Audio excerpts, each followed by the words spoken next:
Greetings, greetings, everyone. All right. See if I can get this camera adjusted right. Greetings, everyone. Welcome to Dorsey's Resource. First, as usual, before we get started, I'd like to give a disclaimer. This video is going to be for educational, informational, and entertainment purposes only. Please understand everyone's individual circumstance or situation may be different. It's up to every individual competent person to please do his or her homework and research regarding the matter being discussed. This information is not to be construed as legal advice. Any event you feel you need to seek a competent professional, it is encouraged that you do so at one's own leisure. Dorsey's Resource Channel is not liable or responsible for any misuse of the information.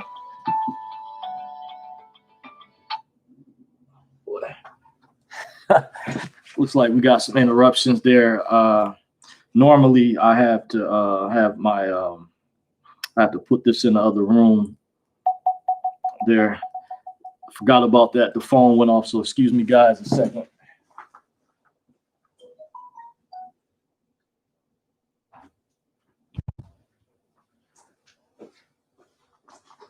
I don't know if the person knew I was going live or not. I tried to reach this person twice, the person that just called, by the way. So I want you guys to think I'm just putting them off. I think it's kind of rude if they know I was going live. Right at that moment, I tried to reach them like several times, but I'll call them back a while back. They're just now calling me back. This video, the title is going to be about the redemption education. Let me see what it's called. Redemption education is unconventional on a collegiate university level. This is a Q&A. I wanted to provide some insight. This is also a reply to a message I received on my Twitter account back in August that someone wanted me to do a review on books they recommended. If you go to my Twitter handle, you can see where the message was at. I retweeted it, by the way. The person didn't show a profile or anything, but I think I can't remember if I replied back then. I said maybe in due time, because this is one of the main topics I've talked about on my channel, even though I've talked about foreign currency, other types of topics, but I wanted to provide people an in-depth look. I wanted to debunk myths and rumors surrounding this type of education. And I kind of wanted to go over, some strategies out there too, by the way. So this is kind of at the last minute. I do have to work tonight. So I decided to compile some information for you all. As before I was briefly interrupted, this is also a Q&A session, so don't hesitate. I'll see how many people chime in. So in the Q&A, once again, I'm going to go over, because I'm very clear about my disclaimers. This video is for educational purposes, mainly entertainment purposes. In the event you do feel you need to seek a competent professional, it is encouraged that you do so at one's own leisure. These are simply my opinions on the topic being discussed. Keep that in mind. Everyone is responsible for their own affairs. So please govern yourselves accordingly. All rights are reserved. But I'm here to basically clear up some of the myths out there. In this video, I intend to go over a collection of books that I have, information contrary to popular belief. This is Q&A session. This is the best time to reach me out of all the emails that I received or messages. The reason I do these Q&A sessions tied in, I can try to answer you guys' questions in real time when I'm not busy, and when this is geared towards the topic. I have a lot of information to cover. Not quite sure if I'm going to get to everything. I do have some notes that I already have laid out from previous videos that I was done to clarify, discussing about the myths about the straw man. It is actually real, contrary to popular belief. The legal fiction, as it's called in the court system, is referred to as the in lingus. Spell E as in Edward, N as in Nancy, S as in Sally, Ligus, L as in Larry, E as in Edward, G as in girl, I as in Icarus, S as in Sam, in lingus. That's how it's spelled. Look up the definition. That's you're doing business as that legal person, aka legal fiction, referred to as the decedent estate. By the way, there was a lot of information, paperwork that was free many years ago. You used to be able to pull up online. Now you have to belong to Scribs to get some of that information. Some sites, there are some that are out there that do offer information, by the way. And if I get to discuss the distinction, some may wonder, why does this information not work sometimes? And I've been asked the question. Some people think in their mind when they get involved in this type of information, it's unconventional, by the way. That's why I put it in the title. I titled this video Unconventional on a Collegiate University Level. And the reason being is I brought some books with me. Well, actually, I already have at my place. This is a older book. This book is no longer in print. Last time when I looked at this book some years ago, it was going for like over 1,000 on eBay or Amazon, and this was part 3. You can actually maybe find this on if you do a search on Google or Yahoo, whatever search engine to your liking. You might be able to find a PDF file. But those who sold the physical version, this is out of print. You know, you can print your own after. If you can find the PDF file, this is, I believe, this was an updated version of part 3, where this included a promissory note from years ago, by the way. This is a newer version of the redemption manual. They had partnered some years back with American Bulletin. I contacted them. They said that they, I guess, were not working with this other company called Sovereign Filing Solutions. Not too familiar with them, but they had some type of partnership when they created these manuals. This is like one of the earlier books. They had a previous version that I did not have as well, part of this series that's no longer in print. I'm also going to discuss this book I've shown in my previous video. This book is also no longer in print. This is called Operating Sovereign, Live Free, Stay Free. I believe this book is more advanced, by the way. I'm going to let you guys know. Many of you all don't know there's an updated version. The guy who was behind, I guess, the manufacturing or who produced this book a few years ago, I believe it was July of 2017, he sent me the updated version when he found out I had done some videos. He didn't ask me. I'm not getting any type of, this is not a paid promotion. So I'm just sharing this as a courtesy for those who had questions out there, by the way, because I understand to give you guys some free information that people charge for, by the way. This is the updated version, by the way. This is called Redemption Manual Series 5, Operating Sovereign. You can kind of see it's kind of faded in the graphics of the book. This is part 3 of 4. This is an updated version of this version. This is the same book as this version, which is out of print. The only difference is this version has more information, by the way. And this is selling out fast. I saw some left on Amazon, by the way, but they have a website that I'll post in the description box for you guys. So just bear with me there. Put this in. And thank you guys for joining, those who are watching, who joined so far. So if you want to know how to purchase, where to get these books that I show other than Amazon or just doing a search online, I posted the website in the chat in the description box of the chat section. And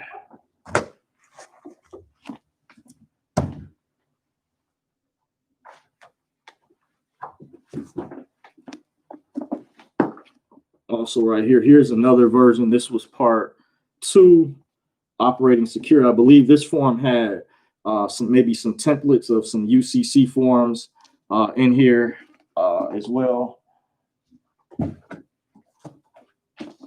And this was their latest book right here. This is part 4 of 4. So this book, this version came out after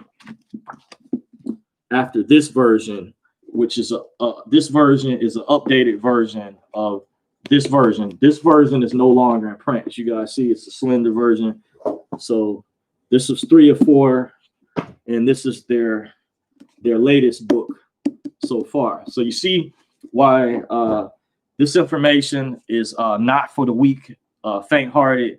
Some strategies I recommend is to network with people in your local area, your city, who uh, share like minds, who are into this type of information, this type of research, by the way.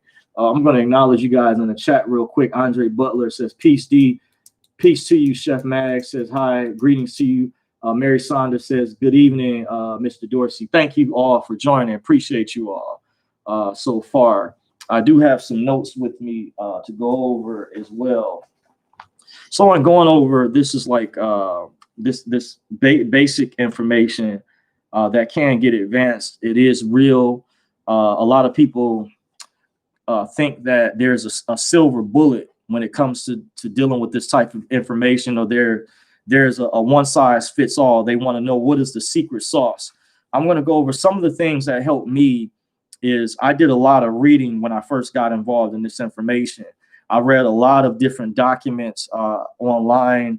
Actually, I used to go up to my former college, Davenport University, which purchased Detroit College of Business some years ago. The Dearborn campus that used to be on Oakland Boulevard and Michigan Avenue before it moved out to Livonia, Michigan, where you can see the building off the freeway. That's the campus that was previously the Dearborn campus. They also had one on the east side in like 11 Mile and Warren area. It's like a eastern suburb of Detroit, basically. I've been to that campus before, and then I heard they have a new campus somewhere in the city. I'm not too familiar with it, by the way. But one of the strategies in studying this type of information is you have to do a lot of reading, by the way. From throughout the years, I've been knowing about this information since 2004. By the way, I don't call myself a sovereign citizen. I think actually to truly be sovereign means to be self-governed, to be truly free, where you're in full control. And I haven't even gotten to that level yet. Now, I am at a certain level in this.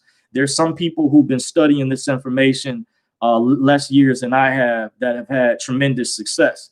And I will say, to some of those people, they had very good sources. They had someone who was had already crossed all the way over to the other side. From what I gathered, the individuals who were highly advanced were blessed and fortunate enough to meet someone who was willing to work with them. Not saying that I don't know if they had to pay any dues or whatnot to get the information, but they were blessed enough to have someone who was highly advanced to coach them, where they were able to get to a certain plateau. I've seen people throughout the years that had the wherewithal, the tenacity, the motivation, the mental toughness to persevere through this information and have gathered success. Now, I myself, throughout the years, can say I'm at a certain level in this, once again, where I know what works and what doesn't work. And it's based off of not procrastinating, also trial and error from learning with previous paperwork I filed in the past. Some paperwork that I've done has expired, by the way, is no longer active. By the way, I have to update, because some things that you need to file, certain types of paperwork, they have an expiration date on them, by the way.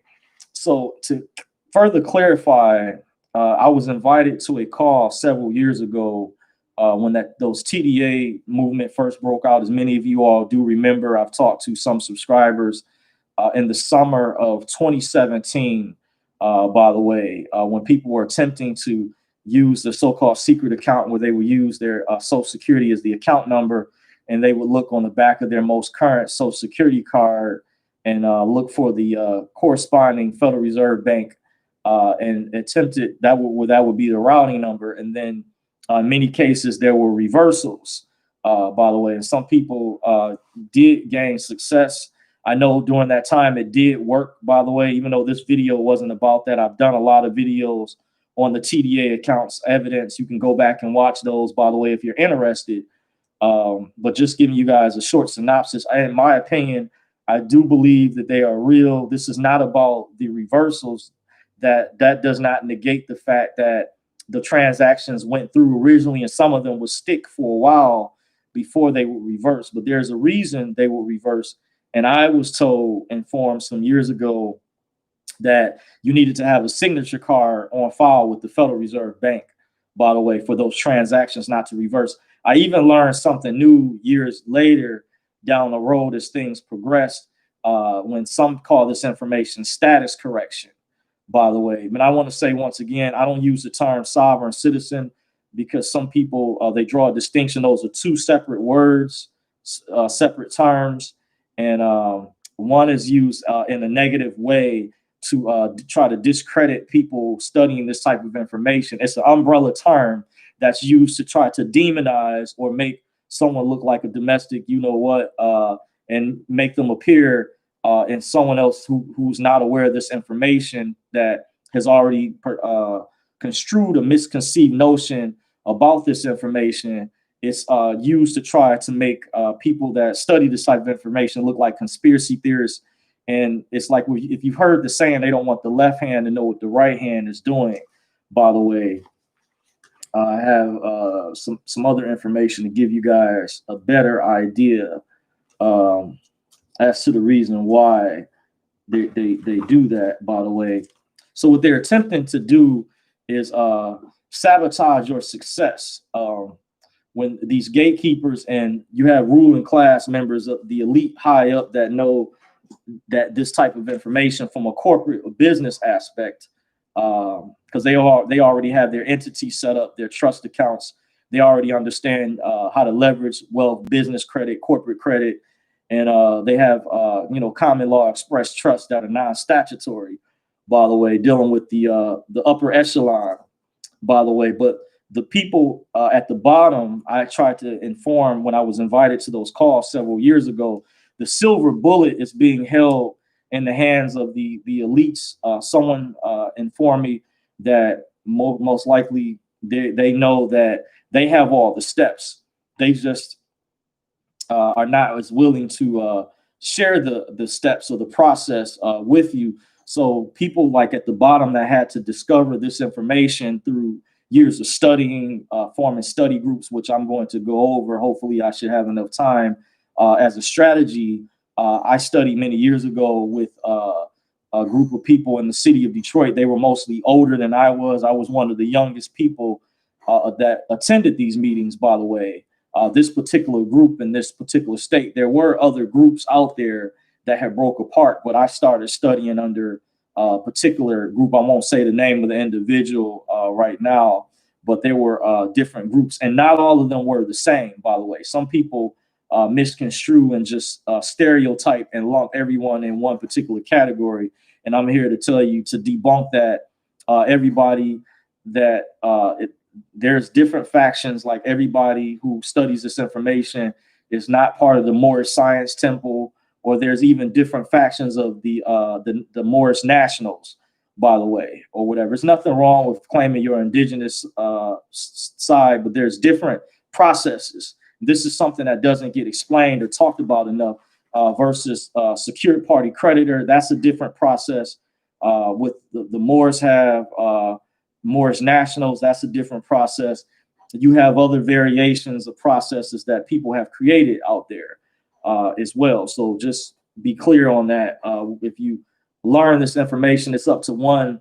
It's very important to do as much reading as possible. That's why I do have experience from trial and error that I'm willing to relay back to you all, so you all don't make the same mistakes that I once did. With the information we have nowadays, we have the books I showed, a plethora of information. I see someone in the chat says, Uncle Quester says, I just stumbled across this live. Got a good feeling about this cat sub. Like, appreciate you as well. By the way, guys, don't forget to subscribe if you haven't. I'm your host, John Dorsey, doing business as the legal fiction, the Lingus. You're watching the name of my channel is called Dorsey's Resource. You can follow me on Facebook at Dorsey's Resource. I'm on Twitter at Dorsey's Resource. Twitter is my more conservative side. Instagram is my more liberal side. IG, the gram, Dorsey's Resource _2019.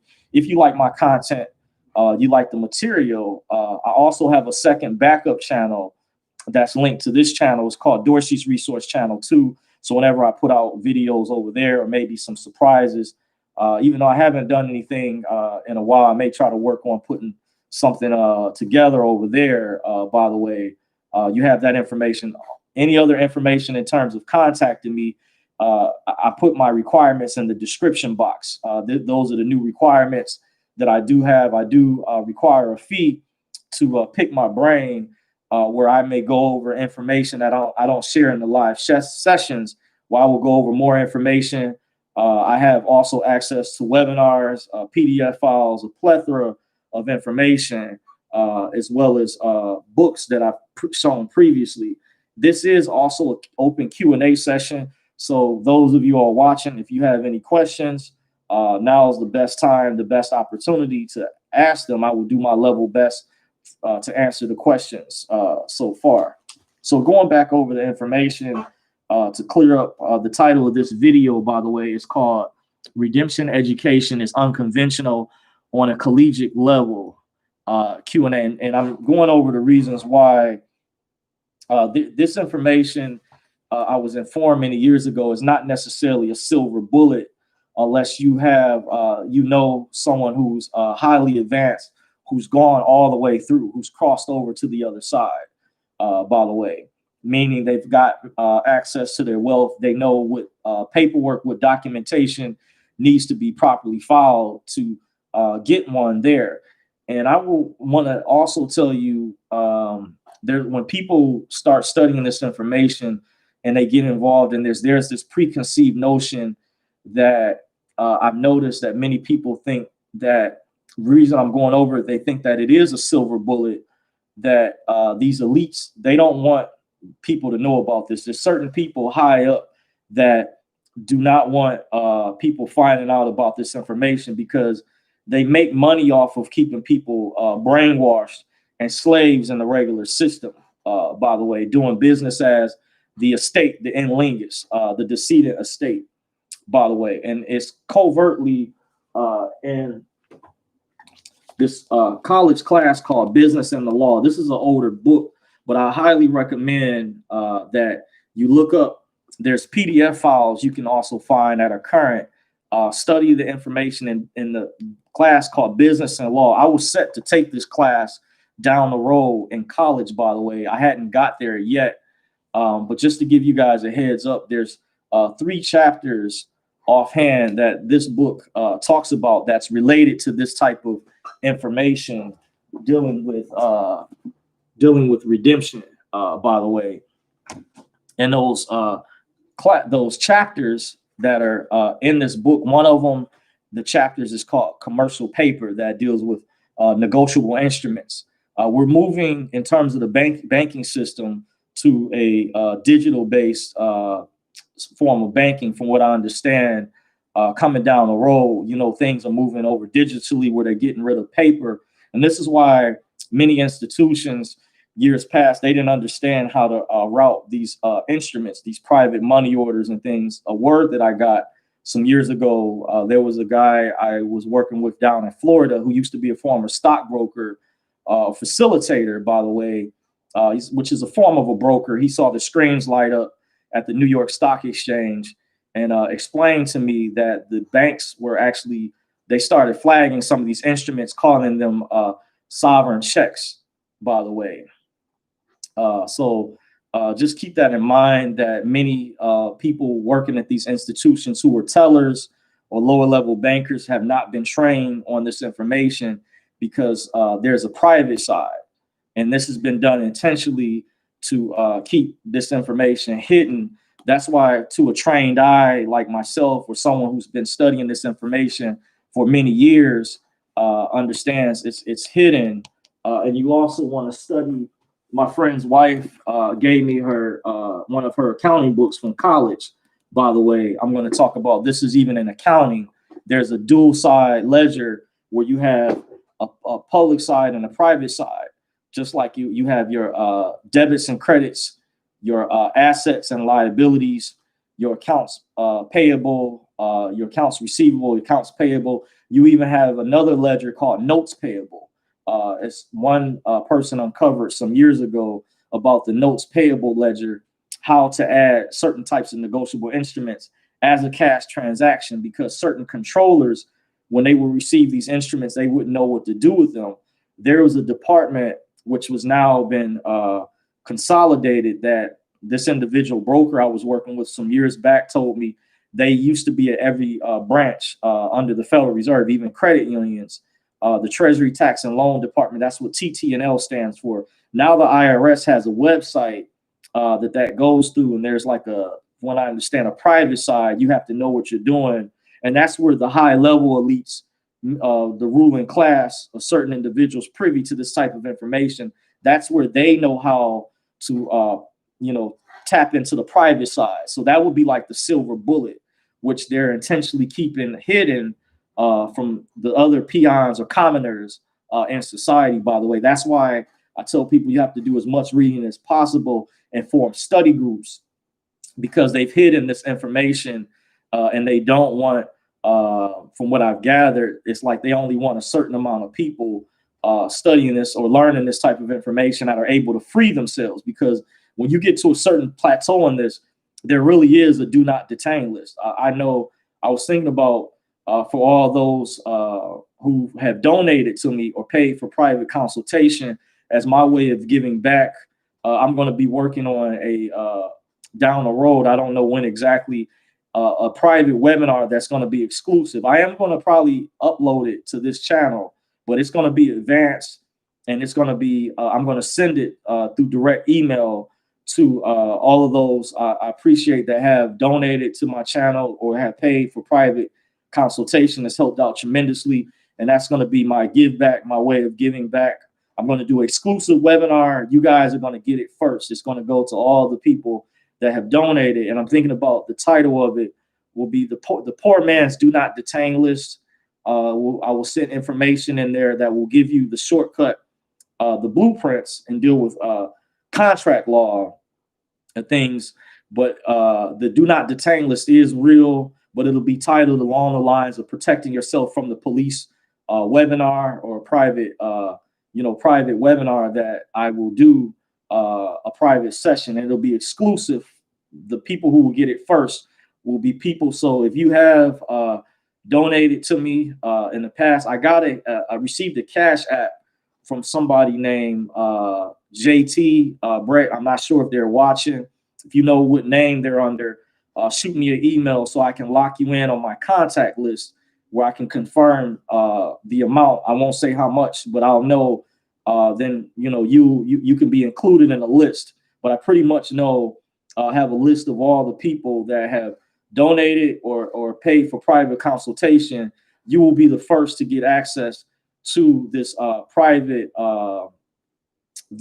private class webinar that I'll do, that'll have high power information, where I'll discuss secrets and things that I don't normally discuss yet on this channel. We'll give you strategies how to protect yourself from the police, part of living privately, why I'm still public, by the way. I haven't got all the way to the other side, but I do know things, by the way, and there is something in particular that has protected me for a number of years. There is other paperwork I am working on filing, by the way, but there is a lot of paperwork that I have filed, and I do understand how that works. So I just wanted to give you guys a heads up, by the way. See, someone in the chat says, Serena Williams says, good evening, Dorsey. Can you use your SS number to raise your credit score? Yes, well, this is along the lines where, remember that credit, that's on the public statutory side. So you want to get out of that. There's another way to operate. Remember, that makes you public. Now, there is another way to operate to protect the in lingus, by the way, that you're doing business as that legal person known as the legal fiction.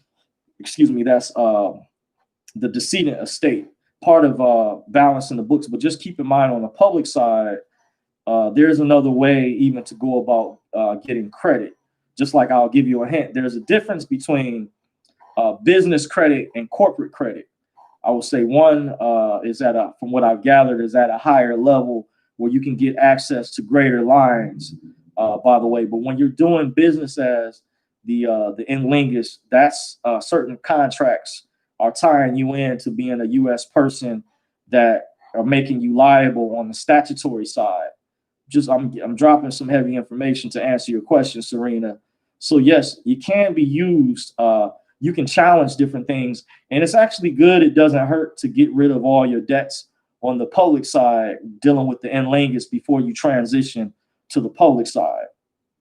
But there is a way to change your status, part of the status correction, by the way, and crossing over. But they say one of the things you don't necessarily have to, but it's a form of balancing the books, like in accounting, with dealing with the deceit in the state. Because what they have done, they have many of us listed as dead when we're doing business even though we're alive. When you operate, because the concept is that corporation is a deceased entity, because a corporation cannot talk, and every corporation in this country has a form of a trust relationship. But remember, the way things communicate when you do business with the government and doing commerce, only a trust can speak to another trust, by the way. So keep that in mind. This keeps you from commingling, mixing public with private. By the way, only a trust can speak to another trust. Is part of the concept. Uncle Quester says, that's a good question, Serena. I too was wondering if there's a way to clean credit as the SPC, by the way.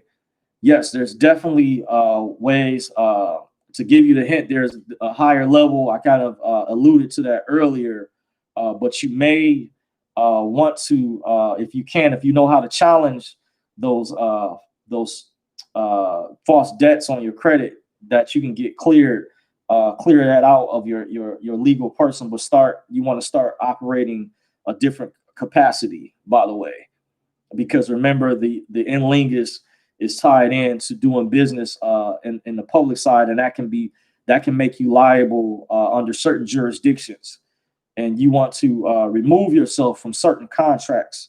That's because you got to understand, this is some advanced information I'm giving you guys. I'm dropping some jewels right now. Certain contracts, the way you do business, when you sign your name, let's say like those rewards memberships, even with grocery stores, and if you have your bank account linked to your SSN and certain things, they're hitting that account behind the scenes, by the way. So that's making you liable, by the way, when you enter into these contracts and you don't know how to properly remove yourself, but be protected at the same time as you're doing business and commerce. Because another question is, many people wonder, they say, can I still get my Social Security? Which that's like some advanced procedures. Yes, you can have access to all of that, because remember your all caps name, what they do if you ever get pulled into court, what's happening is, by you entering in the jurisdiction a certain way, the first part dealing with status, they say status, jurisdiction, then adjudication. But when you first enter, there's a reason why the judge asks you, what is your name? Or that's in many cases, if the police pull you over, they want your ID. They want to get your name, by the way. And the trick of it is, when you get pulled into court, one of the things they're doing when you give them your name, if you come in and answer a certain way, if the name is put in a certain order, because remember that name is a legal fiction. You're doing business as that straw man. Now, mind you, in the court system, they use this entirely different language called legalese. They speak a different language. If you look up the definition of legalese, it's been utilized to replace plain English, plain talk. That's where studying the Black's Law Dictionary will come into play, studying court procedures, court cases, to get familiarized with their terminology, how they speak and handle in dealing with the rules of civil procedure. But when you give them your name, if you don't answer correctly, by the way, what they do is they create a constructive trust, by the way, and they can administer your estate. That's why if you hire a lawyer or attorney, by the way, you're giving them power of attorney. You're saying that you're incompetent legally behind the scenes. when they take power of attorney, there's a form, a document they have. They're hiding it, I believe. In someone was informing me that's another part of the process you want to do, but you want to learn the judicial side as much as possible, where you can do a common law form of power of attorney. Many people attach that to their UCC filings, but there's another form that's like a durable power of attorney that lawyers use when they represent, but another term is represent someone, and that's how they have jurisdiction over that individual. Because when you hire them, you're saying you're incompetent to handle your commercial affairs. That's why when I give my disclaimer, in the verbiage part of my disclaimer is showing competence, and and indemnifying myself, where I explain to you in the event that you feel you need to seek a competent professional, it's up to you. It's not my decision. So you have to be competent, mentally competent, astute, because they can challenge you on that, and they can use plausible deniability to act like they're crazy or they don't know what you're talking about. I had a lawyer do that with me years ago when a previous employer had garnished my wages without a court order, and I discovered in the state of Michigan it's illegal to do that. I just want to acknowledge, I see I got a super chat from Steve Mayfield, says keep up the good work. Appreciate the super chat, Steve. Thank you. Appreciate that. Helps out, by the way. So you'll be included in the list, Steve. Make sure if you get a chance, check the description box. So down the road, I can add you to my contact list. So whenever I do that webinar for all those who donated or pay for a private consultation for me, I'm going to do an exclusive private video for you guys. Before I upload it on this channel, I'll send it directly to everybody. I'll put you guys in the email all together, and you guys will have access to it first before I even upload it on here. Well, I'll go over, I may call it the poor man's do not detain list, and discuss strategies how one can protect themselves from the police, like maybe called the poor man's do not detain list. And I will explain that how some of the information I'm going over with the contracts, how you ensure. But going back, so what they do in the court system is if you don't go in correctly, what they do is they create, if you give them jurisdiction by giving your name a certain way, and you don't know how to say you're the dealing with the real party and interest, and you don't use the correct terminology, then they can take jurisdiction over you. And if your name is listed a certain way on the court docket, by the way, or on your briefs, that's another indication. Because someone asked some years ago when Heather Tucci got locked up dealing with the TDA thing with Randall Bean, by the way, one of the things, even though she was a former lawyer, some people were saying, well, how did they just lock Heather up? And it wasn't just about the patriot terminology and the paperwork. That's what they'll call it, patriot mythology or sovereign citizen mythology. If you don't word things correctly, that's why it's important to study case law. And this even goes for myself, to get familiar with the terminology of the rules of civil procedure that they utilize. But one of the things I noticed when I looked at the paperwork, that I knew that they automatically were able to construe jurisdiction, even though she felt she's correct. You may be correct, but remember their pledge to the Bar Association. So even if a lawyer said that they're there to represent you, they're still on the same side as the prosecution. So they can construe the case how they see fit overall. If it's in the best interest of the court, behind the scenes, they make deals. So I saw the way her name was listed on the court docket. It was listed a certain way. And I said, oh, I see that how they got jurisdiction over her, because I was informed by a private source. There's a reason, because of the category that some of the courts, one of the articles that many of the courts fall up under, by the way, while they were able to obtain jurisdiction over her. So they create a constructive trust, and your lawyer, then they can administer your estate. By the way, if you haven't claimed your estate, they can administer it how they see fit, because you've given them power of attorney over you. That's why I say in instances, if you have to hire a lawyer, you may want to consider doing limited power of attorney for certain things specifically, or draw up in the contract if you need assistance with certain procedures you're not well studied or versed in, in doing business. Because if you give them total power of attorney, then you're saying I'm incompetent, even though you may know a certain amount to a degree. But they are trained how to deal specifically with the court, so they're going to have an advantage. That's why I feel we should have been learning, taking a law class many years ago, going back to elementary school. This was done on purpose to dumb down the general population, to give people who are in that profession an advantage over the rest of the general public.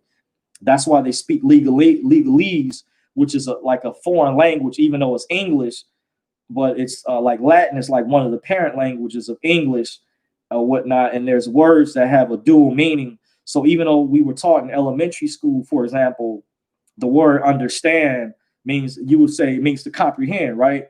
That everyone is taught that the word understand means to comprehend. But did you guys know what it means in the legal system? It has a totally different meaning. In the legal system, it also means that not only to understand, it means that you agree to the terms of the contract, that you're submitting, you're saying yes, and you're giving jurisdiction over to the magistrate or the judge or the referee, by the way. Andre Butler says, in pro se, flesh and blood, not the straw man. Yes, and there's even a private side I am aware of the courts that deals with the equity side. For those, I was informed recently, not only can your county look up your account, but they can look up your account within the court system. Because remember, the courts deal with the CRIS accounts. The CRIS is court registry investment system that's connected to the Federal Reserve Bank. Then the county deals with the CAFR funds. CAFR is an acronym for Comprehensive Annual Financial Reports.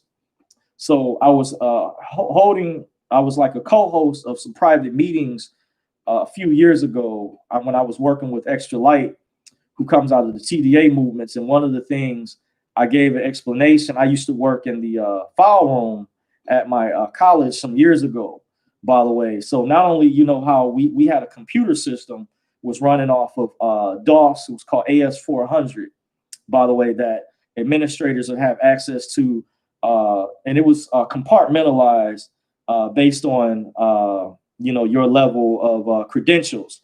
By the way, like if you were a supervisor or a college instructor, you know, they know how to go on the system where they could change grades and stuff like that. But we also you had to have physical files, by the way.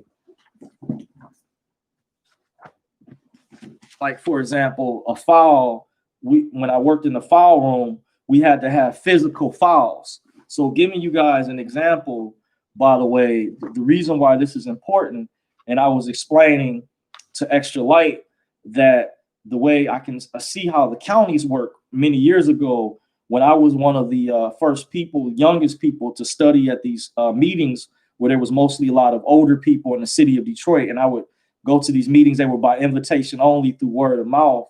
By the way, I learned, I connected many pieces and learned that some of these people had filed land patents on their houses, on their homes. So to tie this in, they had to deal with, like, you know, the county, how it's tied in with the Register of Deeds, which is similar to you know, they have generally downtown or your business district. If you live in a big city or major cities, small towns may have them. You know, you have your county recorder, you know, your Register of Deeds. They might be combined. It might be at City Hall, like in my home city, Cleveland. City Hall was literally right next to the courthouse, because the county even has a court within it, by the way. They have probate court. And I said I was able to see what the probate court looked like in my home city, Cleveland, Ohio, by the way. When I had to go there back in 2014, I did my authentication and filed some paperwork. And I saw probate on top of the rooms that I was walking past. And I said, they're probating the estate, by the way. And I said, wow, this is making sense now, because I would study Patrick Devine's work that he brought forth and sharing this information. And then I was able to visit the probate court in Detroit, downtown Detroit. It's actually located on, I believe, the 13th floor of the Coleman Young building downtown.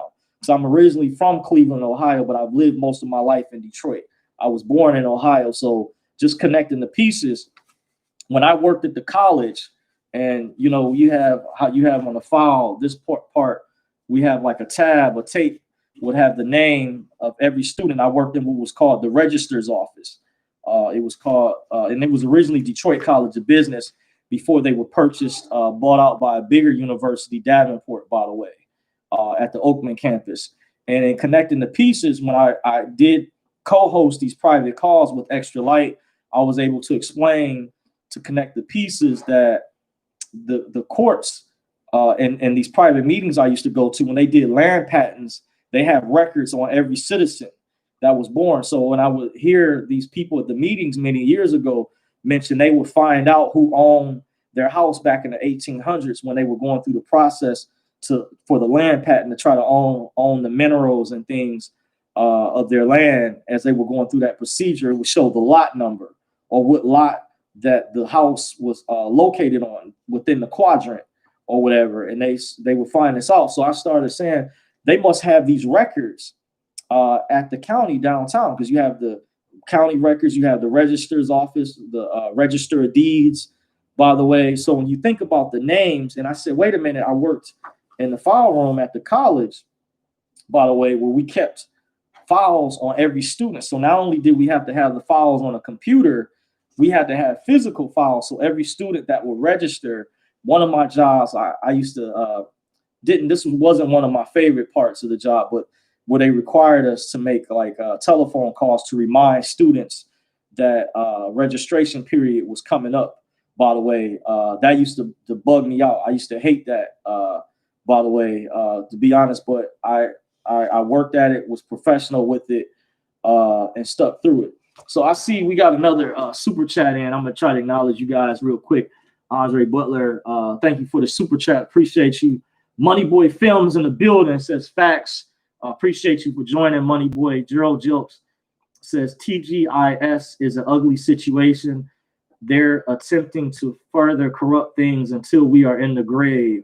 Okay, Gerald, I'm not sure what you're mentioning, TGIS. If you could elaborate on that acronym. I'm not sure what the TGIS, what that means. I see Hellraiser in the building, says Dorsey, what up? Good, bro, hit me later. Okay, got you. You want me to shoot you an email, Hellraiser? I think I know one of your emails is Trey Capital.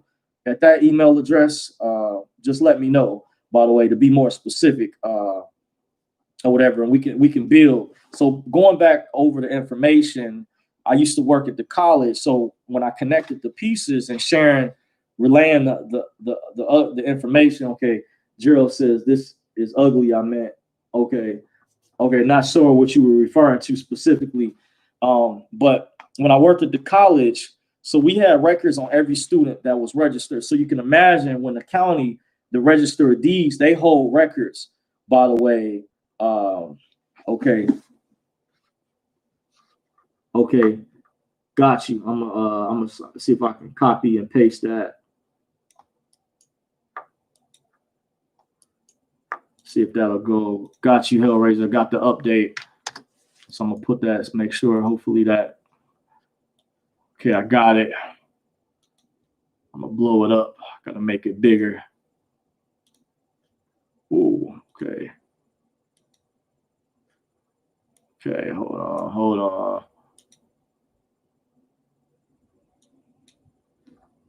Okay, got it. I'm gonna hit save. Okay, bet. I click put hide. So I didn't know if you wanted your email out there for everybody, Hellraiser. So yeah, when I get a chance, I do have to work tonight or whatever. When I get a chance, I'll shoot you an email so we can build. By the way, so okay, Gerald's talking about the election of Biden and Harris. Okay, got you. That's what I thought you might have been referring to. And I was going to try and tie in very similarly. One of the reasons I decided to do a video on this topic was to kind of explain like what's going on in Michigan. As many of you guys know, all over the country, in multiple states, there's been egregious form of voting fraud. And they're trying to say on our local news that there's no evidence. This not only happened with Trump, And this happened in other states for governor positions, senator positions, House of Representatives. There was numerous people. They used this technology. I think it's called the score and the hammer, where they can flip votes. And I saw so much evidence from many different regards. From over Biden received over 138,000 ballots. So very similarly to this type of information I'm going over, we had to deal with gatekeepers trying to label people studying this information as sovereign citizens. And one of the first things everybody needs to do, and I'm gonna give you guys a secret I held back from saying this a lot. I mentioned it before. I even did a separate video. If you go to my backup channel, Dorsey's Resource Channel 2, I did a video talking about this. But this is 3 copies, 3 different forms of my voter registration that I canceled. So even though I do weigh in politically, this is one of the first steps that you need to do. This was the last time I went and checked, and I found out that they had my name blinking in red. And one of my sources that I was with told me I was on a form of the do not detain list, by the way. Doesn't mean I'm totally out dealing with status correction, but it's something that protected me, that I noticed a lot of people that I met still were registered. And this is one of the first steps. You cannot be sovereign if you're still a registered voter. There's another way that you're supposed to maybe go about doing it, but see, the elites, they're hiding all of the steps, by the way. So I don't know that specifically. There's supposed to be another way that you would go about doing it, so your in lingus would be protected. But anything that's attached to the social or the in lingus that you were born with, dealing with the birth certificate, if you're operating in certain contracts, that's making you liable. I'm giving you guys, I'm dropping some heavy information. If you pay attention to what I'm saying now, by the way, these are things, but I can go more in depth, even how it pertains, because I work in security, by the way. So I've been able to talk to former police officers and ask, what do they pull up when they pull people over? And that specific database has a name and is linked to other government agencies, by the way, even from a local level. Because remember, things just like if you work in the bank, the database, and just as I got finished explaining, when I worked at the college, there were my supervisors and other people, college instructors, had higher credentials. They could access forms of the records, by the way, where not only did I work in the file room, I dealt with manual records, by the way, we had to keep on file. So I means I was able to see anybody's social security number, by the way, just when I worked at the file room. Even women that worked with me in there, we pulled any. I even saw my own file, by the way, where it was a big folder, and then they moved the records.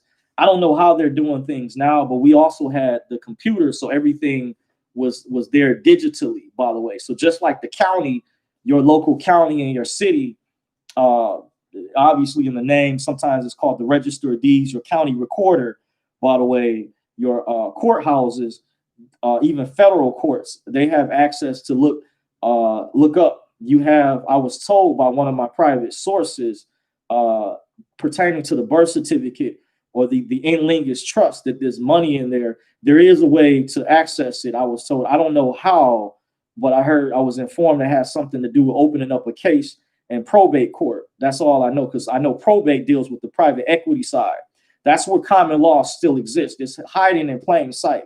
So you may have heard gatekeepers out there try to tell you that common law doesn't exist. Statutory law was created out of common law. Remember the Erie Railroad versus Tompkins case of 1938 changed most of the courts in this country, changed the color of law. But prior to that, the majority of the courts operated under equity, which is common law, by the way. So you have to pay attention. The Erie Railroad versus Tompkins case was that's what was the main case. You can look it up. I mentioned it numerous times in previous videos. That's what changed the majority of the courts to they also call it de facto statutory side. So when the police pull people over and things, they're officers for the state. And what's happened is many of these public officials in many different states, the reason why they're giving people a hard time doing this paperwork or following paper, not all cases, some of them understand, some of them may have our back, but many of those that are egregious, that are state's attorneys or whatever is because they're benefiting. They secretly, and I even hear lawyers can do this too, they can cash in on your account. By the way, that's why I said you have to be careful if you hire a lawyer. Anytime if you've ever hired a lawyer before, they can cash in on your account. They're making money. They can fractionalize, and the courts are tied in with the CRIS accounts. That stands for Court Registry Investment System. That's connected to the Federal Reserve Bank. By the way, they refer to as the CRIS accounts. CAFR deals with the county. That's an acronym for Comprehensive Annual Financial Reports. That's another way where the county, you see the county and the courts, they're synonymous with one another too, by the way. So yeah, thank you for the comment, Gerald. Hillraiser says gratitude. Okay, appreciate you. Andre Butler says, do you think all judges are aware of this information and how they're willing participants in enslaving the people? Yes, but I don't think all of them may understand nowadays. And some years ago, you guys, I know most of you are familiar with Eon. By the way, his channel, he was formerly, his legal name is Brett Jones. He has another indigenous name too, by the way. And I know he's been speaking from prison. He got locked up because I know another guru, a lady that I'm in touch with, who's advanced out of Maricopa County, Arizona, Lady Biju, who I believe she has a channel. She's good friends with Eon or Brett Jones because he's right in California, by the way. So she kind of gave me the 411. She's more, I would say, more advanced when it comes to the SPC process than myself, by the way. But this is where we all can connect the pieces. Those of us who are advanced, we formed alliances, kind of like Xavier's Academy or Xavier's School and X-Men are super abilities. That's why I say it's important. If you know that there's people who are advanced in your local area, your local region, it's best to network with those people first. But some people have been able to travel out of state. But to answer your question, to kind of stay on track, Andre, I think a majority of judges are aware. And Lady Bijou, she told me about a particular situation that happened with the judge out there. She was having 90% success doing A for Vs. And she said that judge, by the way, happened to be a Mason. So she said he had a big Masonic, they call Super Bowl ring, by the way. And he kept prolonging the case, by the way. When she was having, he wouldn't just dismiss it on the grounds of lack of subject matter jurisdiction. He was giving her a hard time, which she mentioned. In other situations, she's on local forms of the do not detain list. So she understood what I was talking about when she put me on a private call with David McDowell, who's done some webinars on Yusuf's show. He was working with Yusuf some years ago. Dave McDowell, I actually purchased some of those webinars some years ago where he touches on the UCC, by the way. So yeah, I do think a lot of the judges are willing participants. I just forgot to answer your question, Andre. That's a good statement and good question, by the way. One of my private contacts that I have informed me, by the way, that's connected to Pastor Tony King. They informed me that that's where a lot of the fraud, the criminal activities taking place from gatekeepers who are abusing their authority. And that's what happened in Michigan, by the way, with all the fraud that's taking place. You have our state attorney, Dana Nessel, has colluded with our Secretary of State, Jocelyn Benson, and our governor, Gretchen Whitmore, by the way, with all the fraud. They're trying to cover this up and say there was no irregularities when there's obvious evidence. Our Republicans dominate, one of my coworkers told me, dominated our House or whatever, our legislature up north. It's like where the governor's at, whatever. She didn't have full power because remember, the Supreme Court struck down her COVID executive orders. And you know that COVID thing, that's a big lie. That was brought in by the ruling class elite out of Wuhan, China. Our health inspector didn't want people mentioning that it came from Wuhan, but I finally saw our local news station, WDIV Channel 4, report on that one morning. Imrar Kasimini, I think that's his name. He's like the co-host with Rhonda Walker. That's our local news. So to show you, I paid very close attention, and I had a debate with the relative because I said I was explaining to my relative they have to stop buying a Kool-Aid from MSNBC and CNN. And I explained to her how the local news, the local media is lying, fabricating information, and they do that, by the way. And In many cases, sometimes the people that work there don't have control. Remember, they're taking orders, just like the police and the military. They're taught to take orders, but you have to ask if something you're doing, is it moral or ethical? And some of them do want honest journalism or good reporting. So that's why here you're going to get reputable, quality information, quality reporting from Dorsey's Resource. You know, I'm not going to bite my tongue or hold back, but I've noticed not just here in Michigan, but going back to what Gerald's statement earlier, there was fraud in Philadelphia, obviously. Even here, where very similarly, they didn't let the poll watchers in, and they had the legal authority to watch the vote. So, and they were putting curtains up over the glass as the so-called counting was going on. So if you don't have nothing to hide, why are you putting curtains and blocking and stopping the poll watchers from coming in? If this was an honest and fair election. Now, mind you, legally, I'm not a Democrat or Republican because I'm not a registered voter. I'm just giving my opinion. So this is I'm nonpartisan, but I'm saying I easily recognize the fraud, not just here in Michigan, but in other states. Also, Wisconsin, just like Michigan, the day after Biden received like over 100,000 votes and they all went directly to Biden, you know, come on now, you know, it's obvious signs of fraud. And there's been video footage out there. There's even with the electronic database we had, that was reported on as well.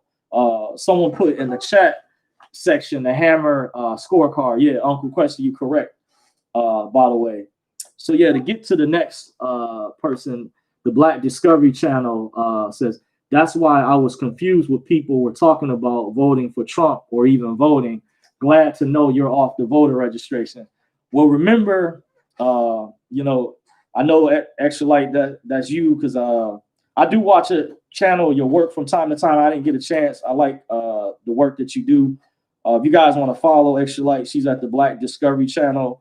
By the way, she puts out good work, a lot of good pro-Black stuff for those of you all that are into that. I still support my people. I still support reparations, by the way.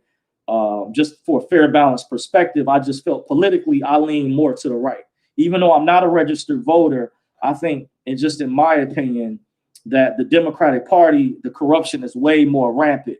Like, this is not a coincidence. We've had major criminal fraud. If you look back at 2016, by the way, here in Detroit, Wayne County, where a lot of the fraud was coming from, they covered that up, by the way. But they reported, and you can still find articles online, that the number of ballots that they received from people that went in and voted back in 2016, they said didn't match the number. So when Jill Stein came here to do the recount, when she was trying to help, Hillary, remember Hillary did a recount because it was close. Trump won the state by like 10 or 12,000 votes back then in 2016, but there was still a lot of fraud, irregularities, and it came from Wayne County, which Wayne County's in the news again. The White House had a press conference, a briefing earlier today with their press secretary and some other people. By the way, see, Joe Biden is not legally the winner. He's just the projected winner. So the media, the mainstream media out there is lying, and they're creating a false pseudonym, basically to try to say he's the winner. He's just the projected winner. He hasn't been certified. There's a lot of egregious criminal fraud that has taken place. And I know the news, the local media is trying to say it hasn't. No, they're lying. They're fabricating information. And I will say in this instance, when the governor likes to say they're practicing, she's practicing partisan politics, by the way, as well as the state attorney general, Dana Nessel, and the Jocelyn Benson, the secretary of state. By the way, this fraud goes back to 2016. So I don't know what's going to happen, but that's a serious crime, is, getting involved, because there was a lady there. The story's still on YouTube. You guys can look it up. I just saw the story earlier, and she's facing like up to 14 years in prison for the midterms back in 2018. And I believe, just in my humble opinion, I didn't pay as close attention to the midterms, but remember earlier that year during the summer, they banned Alex Jones from being on YouTube. They completely, and a lot of other platforms followed. Like, remember, they were trying to put pressure on Twitter. It took Twitter a while, and then they caved in. So this fascism that the left likes to talk about is coming from the Democratic Party. It's not coming from the right, the cancel culture, by the way. And you have to pay attention. That's why I heard the Cuban population in Florida, they said 71% of the Cuban population in Miami they actually helped get Trump in. They were able to surpass all of the cheating because, you know, they had a lot of fraud down in Broward County.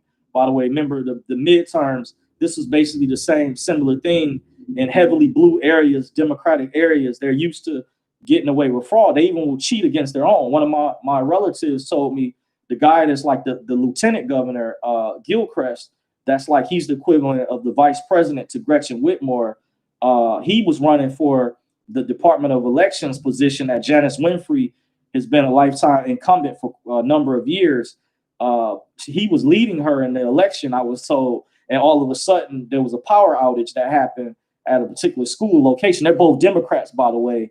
And sure enough, when the power came back on, she won after that. She beat him out. So I guess that was his reward, by the way. The Democrats have been involved in very rampant corruption.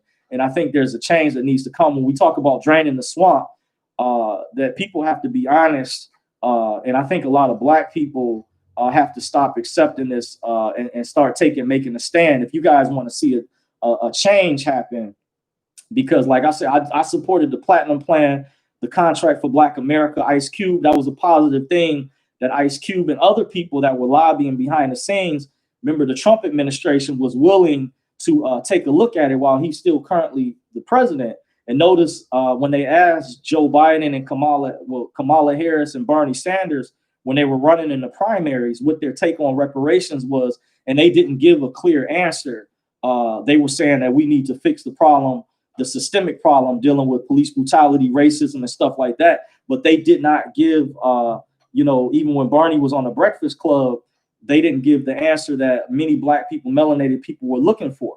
That we want cut us our check, what Martin Luther King was working on, because Black people in this country, just in my opinion, I'm not trying to sound like a victimhood or grievance industry, but I'm just saying if the Jewish community received reparations, the Caucasian Hasidic Jews, Obama increased their reparations for something that happened over in Nazi Germany. Black melanated people been going through something for over 400 years, going back to slavery times. And our own Democratic Party, which we feel is supposed to have our back, the party for poor people, the party of inclusivity, the party of tolerance, wasn't willing to listen to Ice Cube and said, wait till after the election, and then they tried to lie and say, tell Ice Cube, you guys get the update. One of the guys tried to lie, and Cube said, give them the Zoom recording. Because I know Cube is a real guy from the streets. We talk in the streets not to lie on your dick. I mean, I just have to be blunt. But Cube kept it real. Like, they tried to say that they didn't actually have the meeting, and they did have it. But Cube made it clear he's not a Democrat or Republican, technically. He said we need to put pressure on whatever administration. We need something for our people. And that needs to be continually pushed. So for those who support ADOS, the Platinum Plan, the contract for Black America, because when you look at the history of it, and this ties in with the history dealing with sovereignty, by the way, it was the Democrats that tried to re-enslave Black people during the area of Reconstruction. Abraham Lincoln was a Republican, by the way, despite how you may feel between what was going on between the Union, but the abolitionist Frederick Douglass, he was a Republican. Harriet Tubman, they were the abolitionists who fought to end slavery. I found out that Malcolm X, he voted for Barry Goldwater, who was a Republican. It's not that he kissed Barry Goldwater's ass, but Malcolm X even warned us about white liberals. Malik El-Shabazz, by the way. Martin Luther King was a registered Republican and even applied for a gun purchase permit, by the way. So he had to work with Lyndon Baines Johnson, who was an open racist, by the way. And even Malcolm X had met here with just like Marcus Garvey with the KKK and I don't know what they were discussing during that time. But Malcolm X understood what some may say the lesser of two evil. That's why I felt Trump was the better option. So years ago, it's not that, but they both, Malcolm and Martin Luther King, understood their history. They may have had different philosophies, but it was the Republican Party that were the abolitionists that fought to end slavery. When I was on the call a couple years ago, I heard Supreme talking about the black codes or whatever, but I found out the Democrats were the ones that created the black codes, which were tied in with the Jim Crow laws, by the way. Remember, the Democrats started the KKK. That's in the congressional record.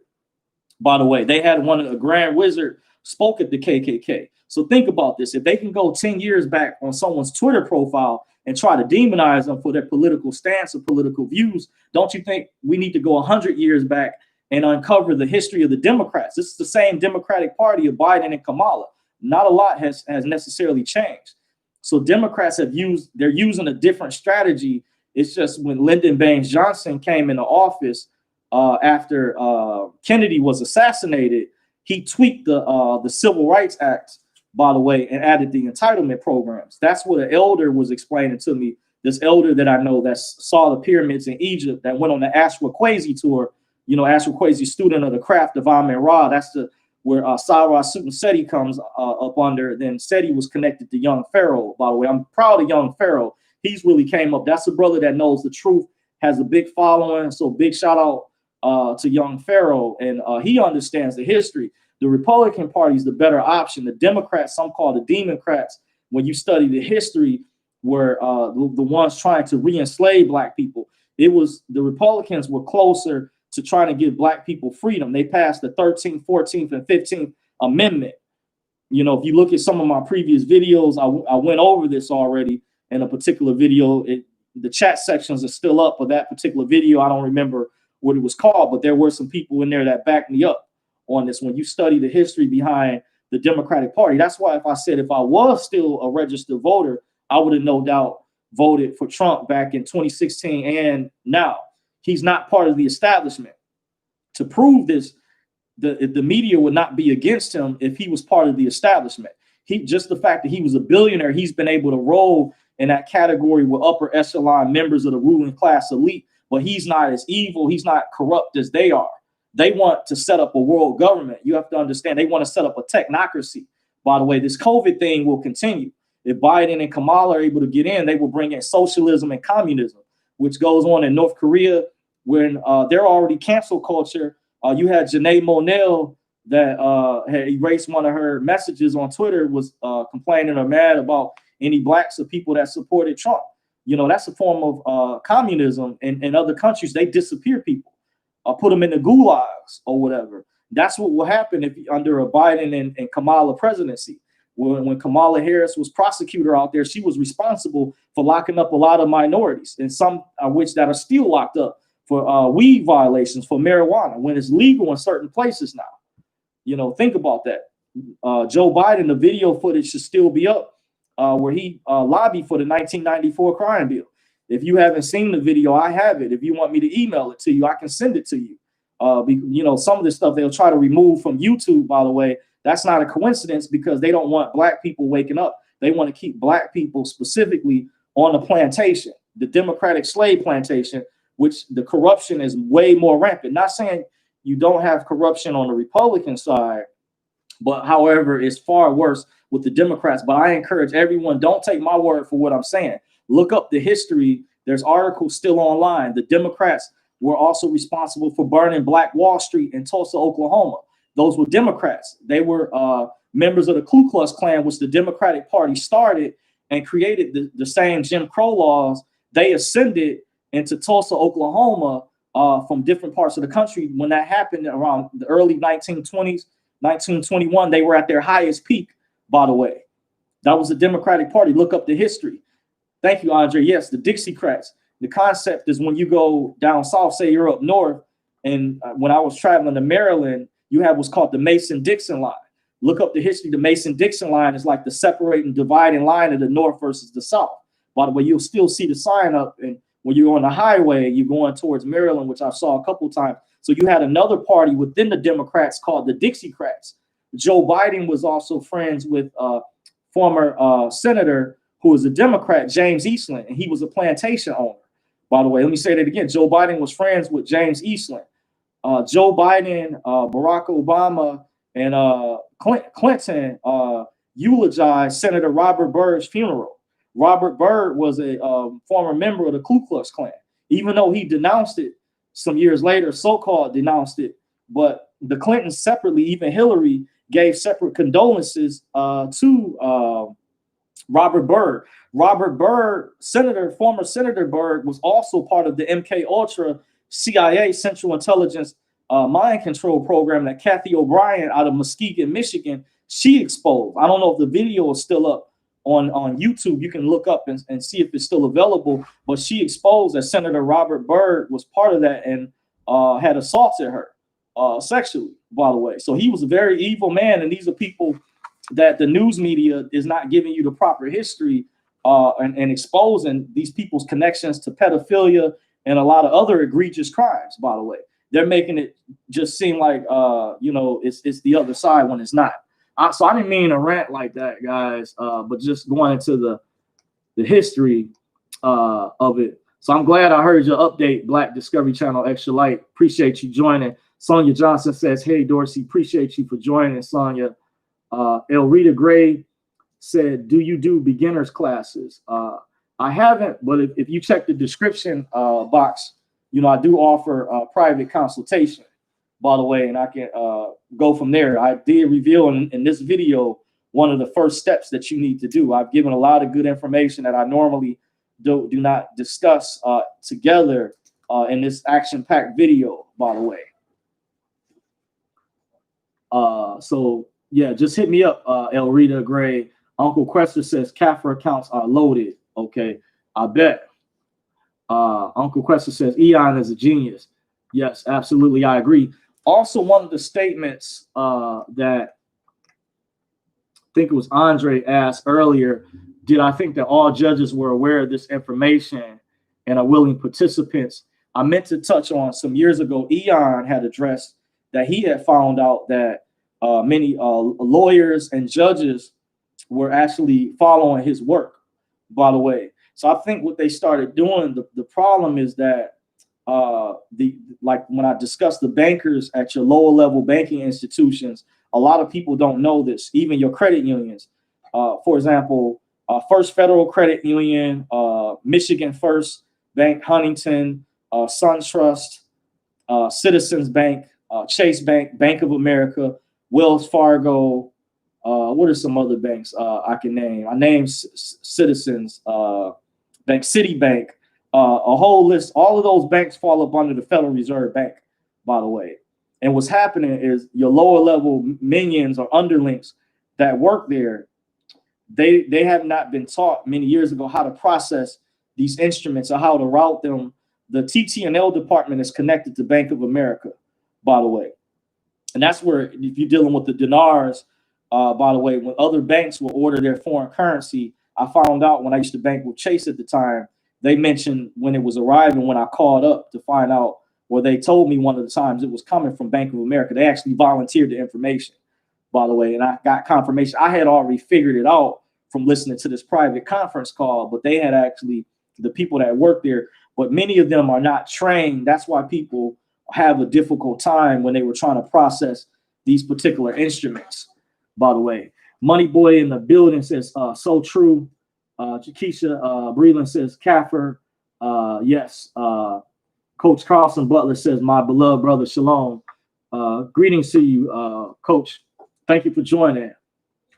Uncle Quester says, melanated cats have no idea that the Democrats' word Democrat is a derivative of demon. We're founded by the KKK. Collectively, we don't read. Yes, facts. Thank you for backing me up on that, Uncle Quester. Appreciate you. I need that. Those of you all who are knowledgeable, because I don't know it all. You guys have put me up on game. We have some heavy hitters here. We even have some elites that may hide behind, ghost accounts that's coming here and give me some information. I've had some QAnon people. Q is a form of military intelligence, by the way. And that's all I pretty much leave it at, those that try to say that it's not real. Because I heard the House pass some bill because they were afraid a lot of Q people were exposing the Pizzagate stuff. And that is real, by the way.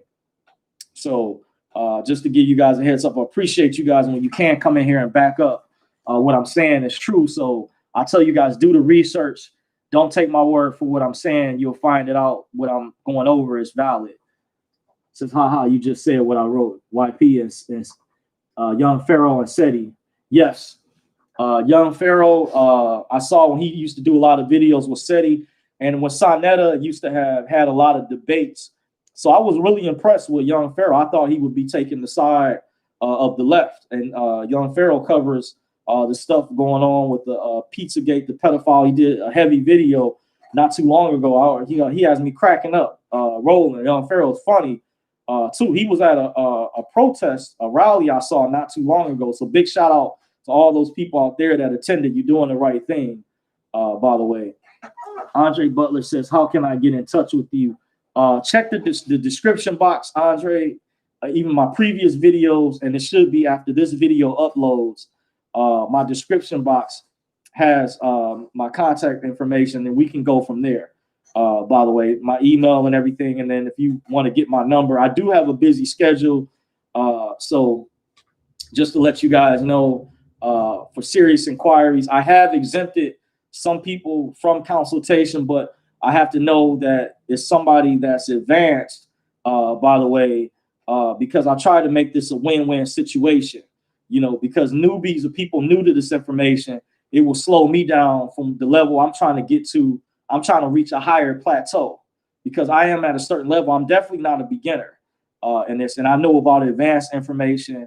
And that's why I said, even for those of y'all who have donated or paid for consultation, what I'm working on down the line, I'll do a private, exclusive webinars, my way of giving away my giveaway for you guys.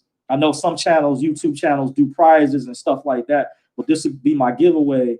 Before I upload it, I'll do a private webinar. I won't go live, and then I'll send it to all the people that I know who given super chats, a donation. So make sure you do email me. Let me know for down the road if you want to be added to the list, so I can make sure I can tally up. I can add you to my contacts.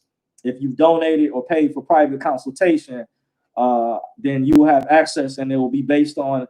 I will go over. Maybe I'll call it the poor man's do not detain list. I'll definitely go over the information, how to protect yourself from the police, how these contracts are tying you in, what's actually happening.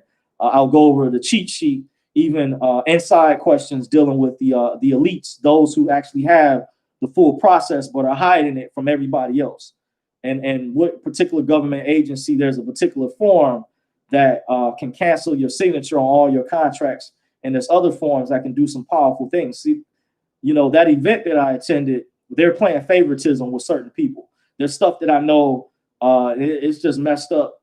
But there may be another elite out there who may be willing to pull me up to the level where I can cross over, because I said that particular person is the one I'm looking for, someone who has strong clerical skills that can add that it could be a win-win situation, by the way.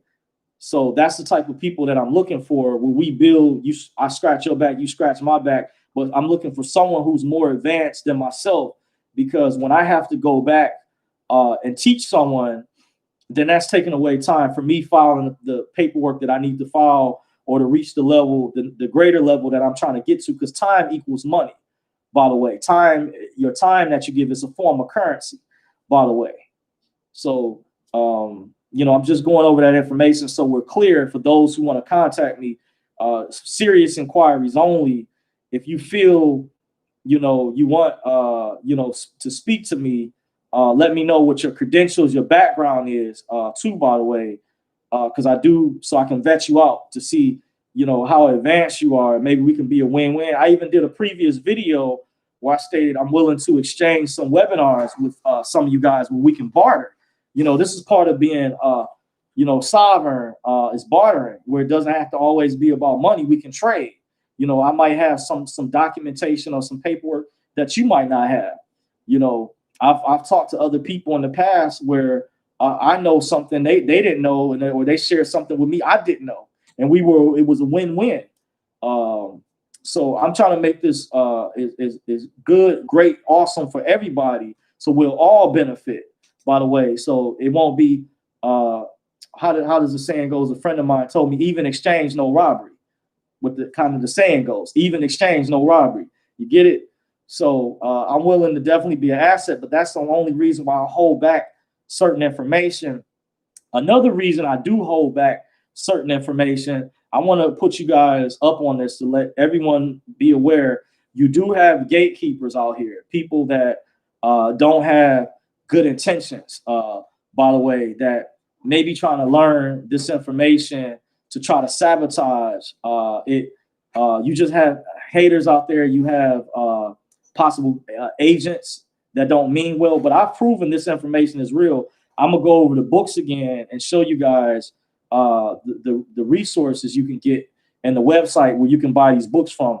I had a request on Twitter. If you guys go to my Twitter handle, you can see the message from someone that asked me to do a basic video to go over the website where you can purchase the books from. Now, I do know some other sites and some people that I know that I think are highly advanced, but to learn who they are, I may have shouted their names out in the past, but to learn who they are, the only way you have to find that out is if you order a private consultation from me, or speak to me and over the phone in person. I do know some people that are advanced. I've looked at their information. I was even taking an advanced class from someone who's a subscriber, by the way, dealing with corporate credit, by the way, which I think is the difference between, there's some differences between business credit, by the way, from what this individual was sharing with me. And that's all the details. I'll leave it at that. I've started to say more, but I've already been on several webinars. I'm going to get back in touch with them when I get a chance. I took a little break. They invited me to another class they did, but I was just so tired because you guys know I'm still on the graveyard shift, and they had broke my days up, and that kind of throws my sleep schedule off too. So, and I'm not good when it comes to trying to manage, organize some of my organizational skills. I'm strong in certain areas, but when you are involved with this type of information, there's different subjects that are very important, and there's different paperwork you might need to file. By the way, just in case you guys are joining me for newbies, I see we're up to 26 people now. Just dropped to 25. I'm your host, John Dorsey, doing business as the legal person, the Lingus. You're watching Dorsey's Resource. The title of this video is called Redemption Education is Unconventional on a Collegiate University Level. And this is also a Q&A session. You want to follow me, you can follow me on Facebook at Dorsey's Resource. Don't forget, guys, to thumbs up this video out there. It helps me rank higher, and a thumbs up. So let's get the likes up. Appreciate it. If you guys want to see me go to the next level, you guys want to see this information expand, you never know, we might have, as if this builds and I get seen more on YouTube, then other heavy hitters, big people will come here, by the way, because we do need more people to learn the real information, by the way, because it seems like the ruling class elite, there's a stampede of people who are trying to learn this information, and they're trying to cap it off at a certain level. So we need study teams, we need support networks, because people I've talked to felt like, one sister I was speaking with, and we both agreed, we said, yeah, it's really not a support network. We kind of feel like we're in this by ourselves. And she said it was just great encouragement that I reached out to her and other people, that it really helped provides mentally upliftment and trying to fight to learn this information, because it's members of the ruling class at the top that know all of the proper steps. By the way, check out Lindsey Williams' documentary if it's still on YouTube. I don't know if it still is. I'm not trying to get religious or nothing. It's just Pastor Lindsey Williams. If many of you all might already know who he is, he did a documentary called Secrets of the Elite. I did a video on it a long time ago. So if you even scroll back on my playlist on my channel, or scroll through my video section, he did a video called Secrets of the Elite. And he lived with the elite of the world at one time. One of them died already, and then the second guy doesn't give him as much information as the previous guy that passed away, named Ken Fromm, by the way, that was a CEO of Atlantic Richfield Oil some years ago. They said they were able to give his name after he died or whatever, but for a number of years, he kept his name secret. It was a guy named Ken Fromm, and he gave Lindsey more information when Lindsey lived at the Alaskan pipeline. He was their chaplain, by the way, and he talked about the elite of the world. He had wrote books, did DVDs, and his information was highly accurate. But he did a separate DVD a few years ago, or some years back. I was asking one of my private contacts, how did this certain individual I was asking about, who was a minority, how did he learn this information? Because it seemed very rare for a minority, a black man, to know this type of information.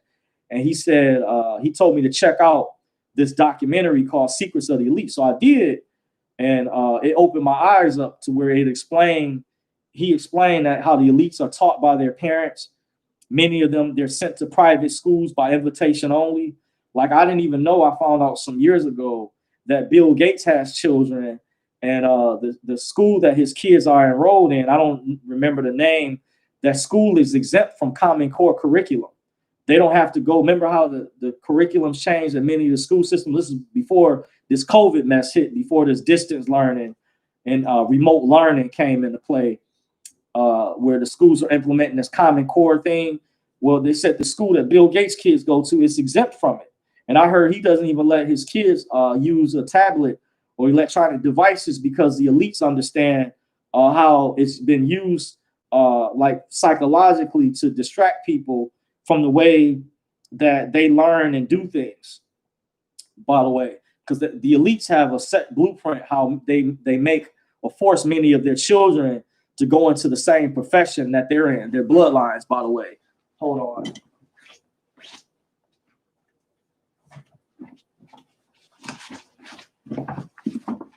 Let's see, this book right here kind of helps give a synopsis how they use their nonprofits and foundations, by the way, certain strategies. But remember, they use it for corrupt purposes.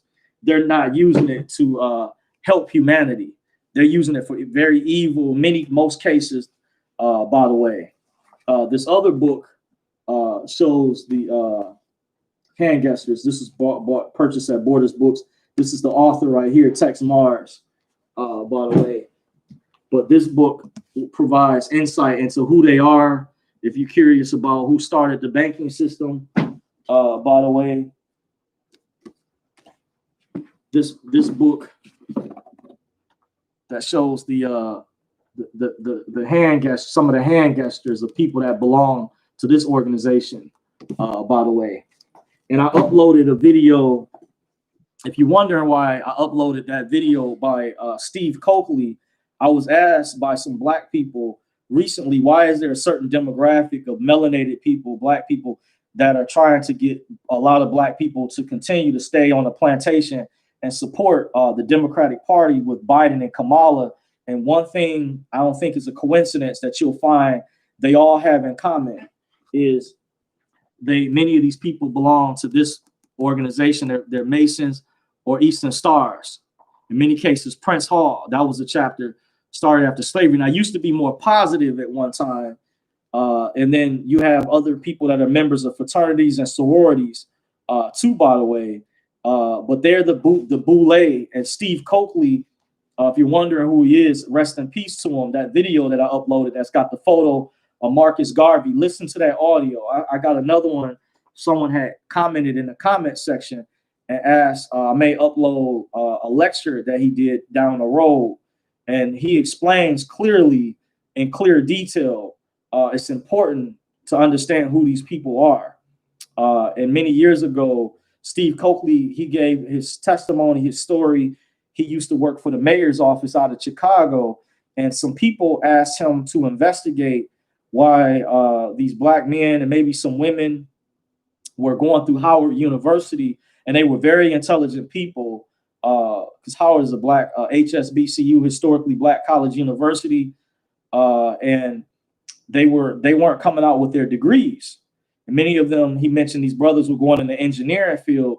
And he was early on, he was an investigative journalist similar to James O'Keefe with Project Veritas. You know, James O'Keefe, the same James O'Keefe that had a whistleblower exposed from the post office here in Michigan and other states, how they were backdating ballots, which is illegal and criminal, by the way.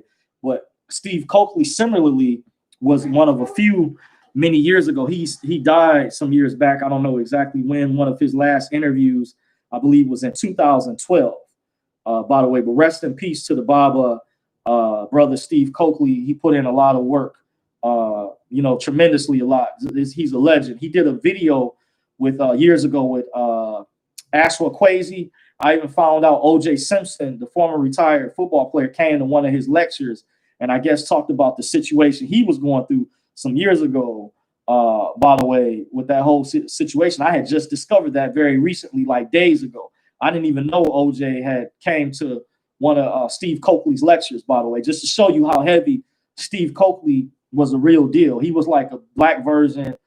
Before I even think Alex Jones got some of his information from Steve Coakley, but he was a great investigative journalist. So he was asked to investigate why some of our people were not getting the degrees. And when he discovered at Howard University, he started finding out these college instructors were not passing them because they were not part of the Boule.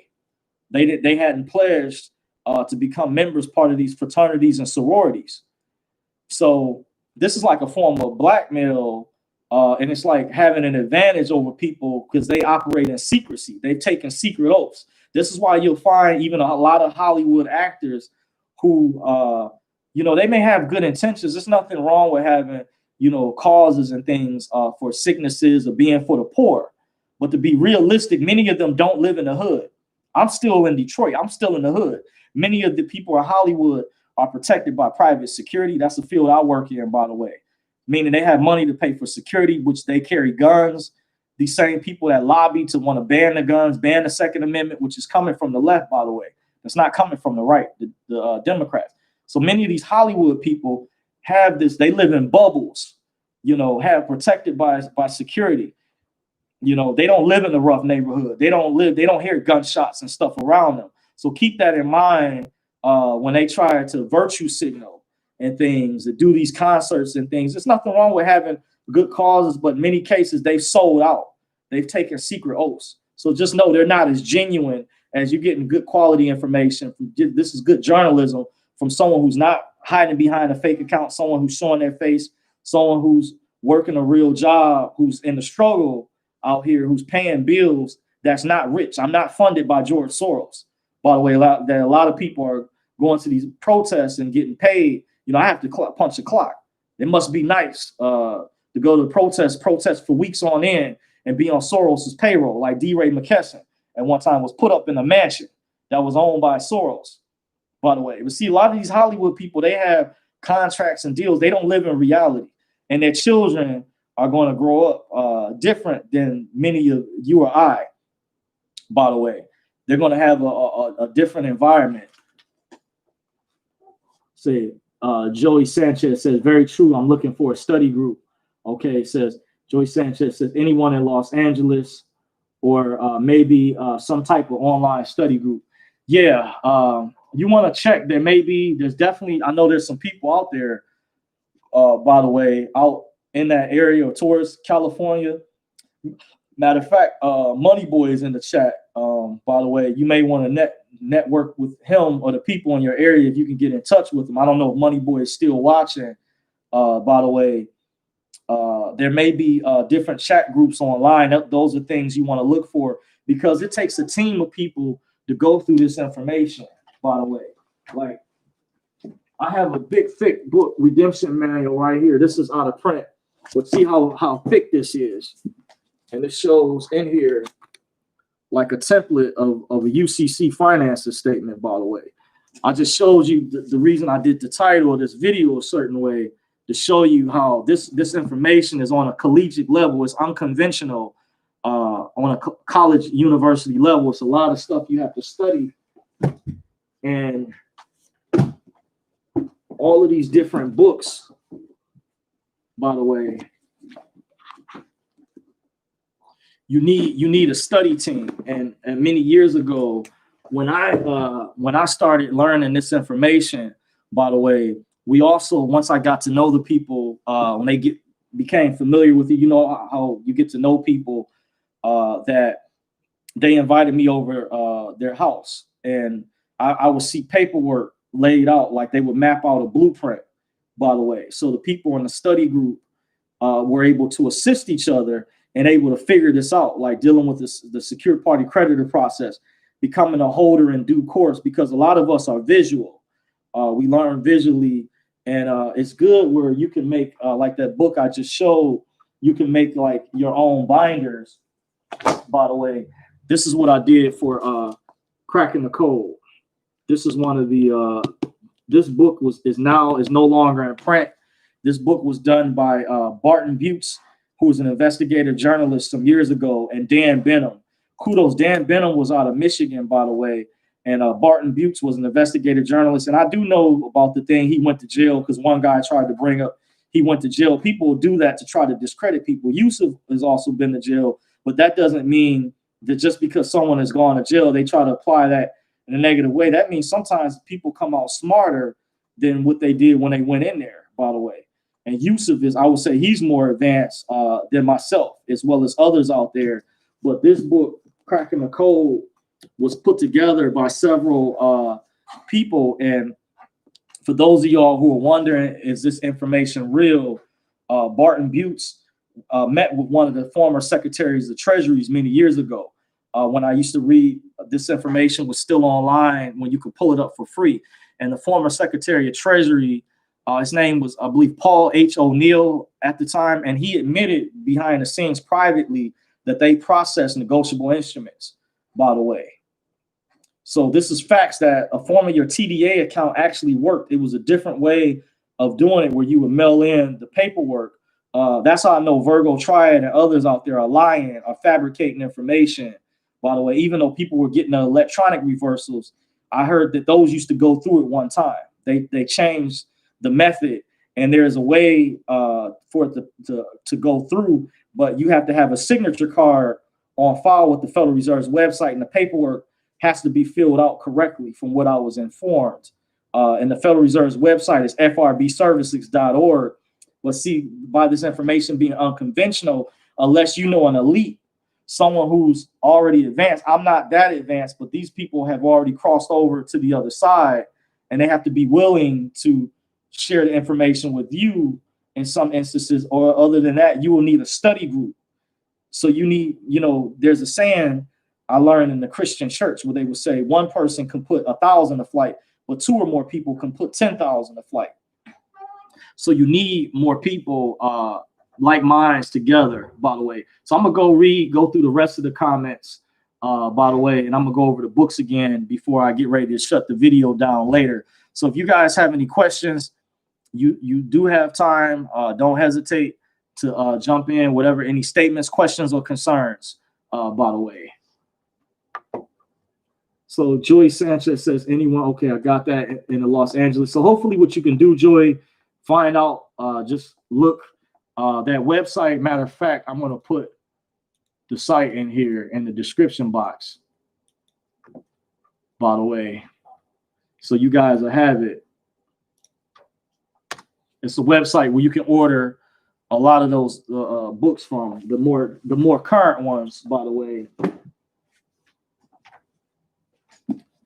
That's in the series. I'll just put the website in here. So, and I want to say, I did give a disclaimer, I don't work for these people at all. They didn't ask me to promote their information. By the way, I'm just sharing this as a courtesy. So in the event, if you do feel you need to seek a competent professional, understand it's at your own leisure. I'm not responsible for the decisions you make. I'm just here as a messenger, sharing the information as a courtesy, by the way. So everyone is responsible for their own affairs. So please govern yourselves accordingly, by the way. I'm just sharing. They didn't contact me. I'm just sharing this as a courtesy. But I did, however, some years ago, the gentleman there sent me this version on the house for free. This is a $100 book because he found out I had did some previous videos in the past, and as a thank you, and I thank you to Guy from Make Freedom, sent me that version on the house, so I didn't have to pay for that version. But I still gave them business. This is the latest edition. That these versions are advanced. So, but you want to make sure it's important you get the basics down, the basic fundamentals. You don't want to skip over that before you try to proceed to go further, by the way. But I went over a lot of good information so far. If you paid attention to what I'm saying earlier, I know I can be sound long-winded, but however, the information that I did go over, I dropped a lot of jewels that I don't normally drop, basically. So to get back to the rest of the questions, Uncle Quester says, damn near all the emojis are Masonic hand signals. Yes. Andre Butler says, do you think that the Supreme Court will rule in Trump's favor? I think they should. If they don't, then you would need to be concerned. But I'll tell you this, that says Biden was on a committee during Clarence Thomas nomination hearing, and Biden voted against him. I heard about that. Then that's some idea here, discussion about that maybe Clarence Thomas. I won't say too much, but if they do vote against him, because it's going to have to go through the courts.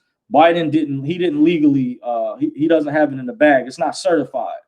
Remember the way, if you guys were paying attention that night, and if you watched previous elections, even a former Speaker of the House, Newt Gingrich, these are like people with hellified credentials. Some of them are establishment. He's been to Bohemian Grove years ago, by the way, and because there's some people that I respect some establishment people. I understand, the difference. I'm at a certain level in my understanding of this, that Trump does have some allies. He has some people within the party who are against him too, by the way. Some people who are Republicans, like former Governor Rick Snyder of Michigan, but he was a neocon. Former Governor Rick Snyder is a globalist, just like Gretchen Whitmer. So understand that he's a neoconservative. Wasn't a traditional. He was caught up in, he had a secret slush fund. One of the investigators from WXYZ Channel 7, Ross Jones, uncovered that he had a secret fund. By the way, I don't know all the details. Remember, a lot of people were blaming him for the situation with Flint, by the way. So he's a joke. If you guys hear about, notice the news is CBS News. Others are trying to prop up to try to make Trump look bad, but they're not covering the crimes that took place, dealing with this past election, by the way, with the irregularities, the voter fraud. There is absolute voter fraud. This is an absolute fact. So I do think the Supreme Court will rule in their favor. I'm like 70%, but if they don't, that would be tyranny, by the way, because it's clear-cut evidence. There's video evidence. The evidence is so cut clear. It's unbelievable.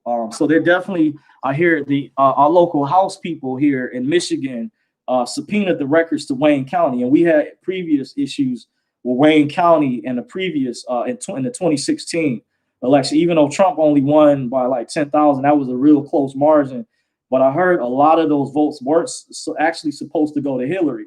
So I knew they were going to probably pull the same thing, because they always kept saying it comes down to Wayne County. But you have other larger areas and districts in Michigan, just like in Florida. They pulled the same stuff in Broward County back at the midterms in 2018 in Florida. And then they did this like in another county. So this is a setup. There's obvious indications, very strong indications of voter fraud. And the White House, they held a press conference today, and the media was trying to act like they're ignoring it. So something might be done with the media. There's still over 100,000 sealed indictments. So I was told, don't worry, because Trump, he actually has a lot of executive power that he hasn't even executed yet. And I'm not sure if you guys are aware, he has the power to call on not only the National Guard, but even the local militia, the Oath Keepers. Remember, it was in Yusuf El talked about this the other day. Lawfully, legally, he has the authority. It was in the original Declaration of Independence that to quell an insurrection, because we know BLM and Antifa, Black Lives Matter, and Antifa are being used as props. Antifa was labeled as a domestic terrorist group, just like the Ku Klux Klan was. And when you compare it, they actually killed some members of the Proud Boys, by the way. And prior to that, some years ago, it was a college professor who was a member of Antifa that hit somebody upside the head with a chain or whatever, and caused the guy to bleed to death from blunt force trauma, bludgeoned to death. So these other groups are very violent, and the mainstream media is silent in many cases and trying to call them peaceful protesters. With the Proud Boys are more so counter protesters, by the way. So they're trying to spin it. But Trump, if the administration, William Barr is watching, I hear they're doing other investigations. There's also been special prosecutor appointed. I don't really speak too much on, but he has a lot of powers. And if I was him, I would not hesitate to flex my muscle, because they got to understand the Democrats, don't play fair. They're playing dirty. And for years, I do believe, I don't really talk about it too much, but the writing's on the wall. Their arrest may be coming, and that may be another reason why I'm kind of ticked off. Why the dinars and stuff are taking a long time, because we're waiting on these scumbag, elite scums that's held, done a lot of fraud, throughout the years, because they had a meeting many years ago. If you guys studied what happened with the reset, there was a documentary called Changes on the Horizon, by the way, that deals with the global currency reset, because there's a connection to all this stuff coming up with the new banking changes, the QFS quantum financial system that Charlie Ward has talked about, as well as others. They made a deal with the bad guys many years ago. They were supposed to make this happen already. They had plenty of time. Just like when I showed the black card, by the way, and show basically my discontent as far as from that event that I attended some years ago, and why, what I'm saying, I have, just to show I have supporting documentation, and they still holding my paperwork, my birth certificate, my social security card. Let's see here. And just to let you guys know, I have supporting documentation to back up, and I have audios from the event that I attended. This is the application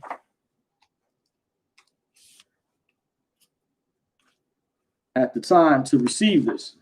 And as you can see, this is real. If you can look at the strip on the back, this was before the microchips were mandated, like in the newer cards.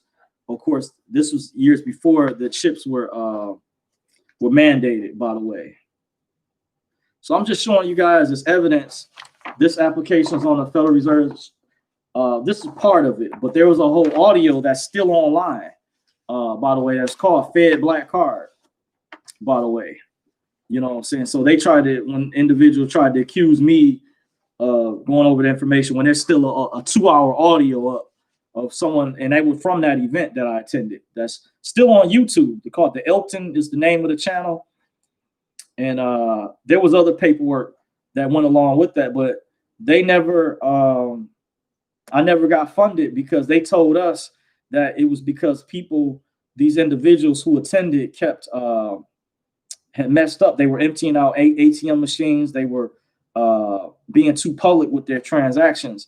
And I never got a chance to use this at all.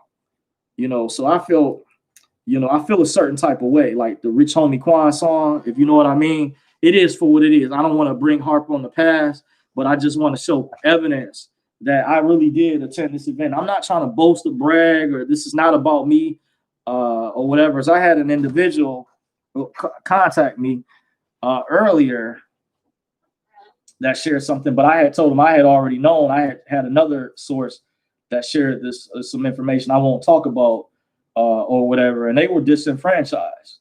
You know what I mean? I'm somebody that was loyal. I feel this is very dirty that these elite, some of these scumbags are eating good at night. Their kids are sleeping good.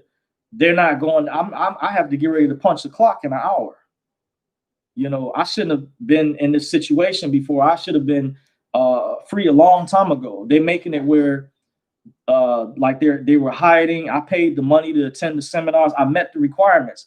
Why should I have to go through this again? By the way, I'm like, forget all that. I feel like this. If they're not going to get me funded, at least give me my package back, my paperwork. That's how I feel. I don't know which guy is telling the truth. It's like they were playing good cop, bad cop, by the way, between him and a certain individual. But, like I said, I'm not going to harp on it. But I'm just letting you guys know I'm keeping it real at the end of the day. You know what I'm saying? I feel a certain type of way about that. That's some bull that happened. And the reason I did this video is very similarly like what you guys see is going on in the news with all of this behind this election. You have similar things that's happened in years past with how people have had to deal with gatekeepers, public officials that have used these same type of bullying tactics, by the way. So I'm just saying, So hopefully I answered your question. I think, Andre, it should go in their favor, hopefully. But if it doesn't, there will be tyranny, by the way. Joe Sanchez says, what are your thoughts on the election? If you've already spoken on, I may have missed, didn't catch the stream from the beginning. Okay, I think, yeah, you probably heard me talk about that earlier. I think when I saw that comment come in. So you have my take on it. It's definitely voter fraud. Once again, to answer your question, Joe Sanchez, I'm here in Michigan, so I'm telling you what I can see. Even though I'm not a registered voter no more, so technically I'm not a Democrat or Republican. I haven't voted since 2004. I had voted in that election with Al Gore. I voted for Gore when he lost to Bush, when he won the popular vote. And I believe they did some stuff in Florida.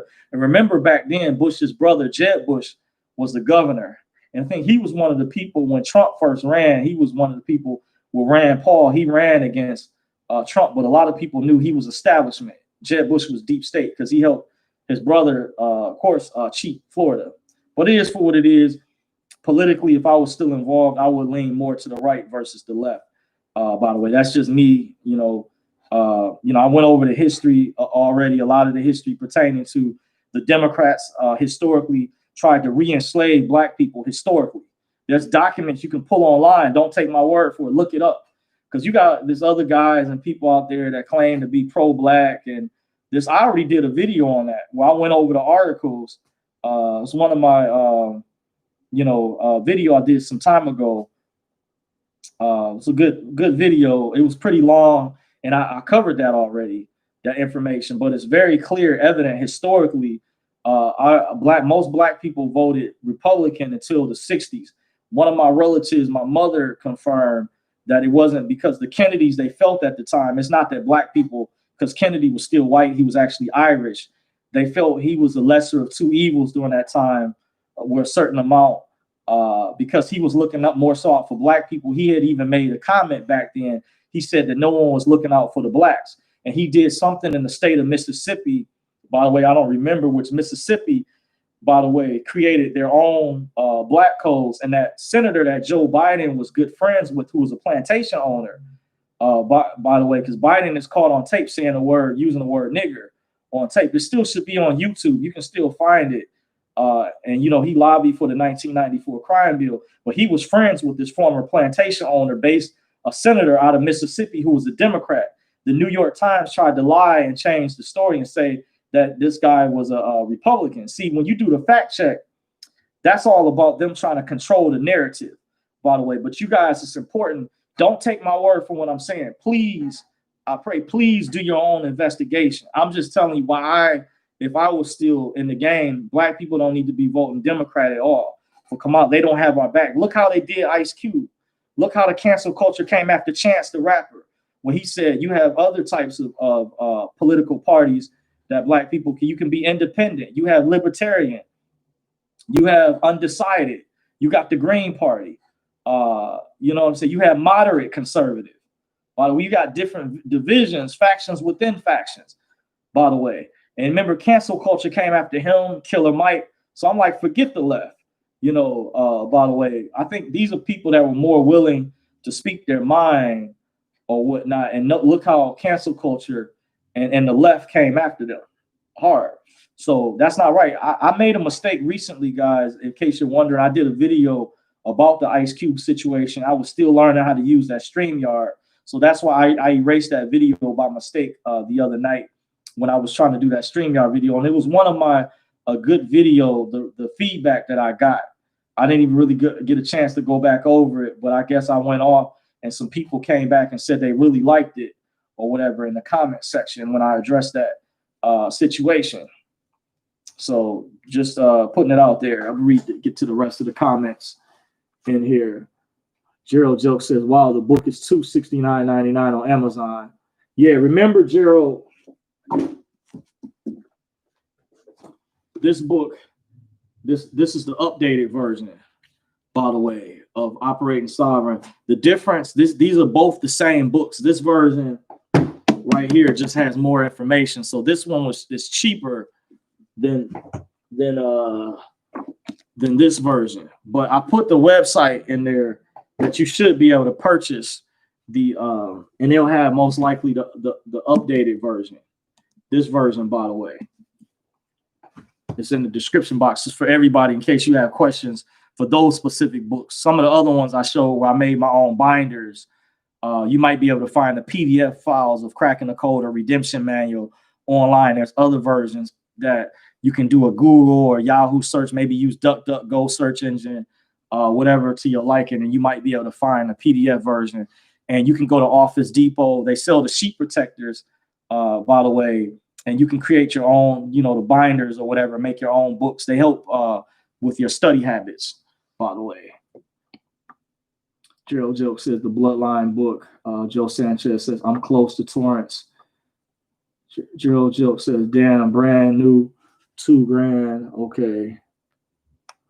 Got that. Joe Sanchez says, at Andre Butler. Yes, definitely Supreme Court will probably get involved. Republicans have 6-3 majority, by the way.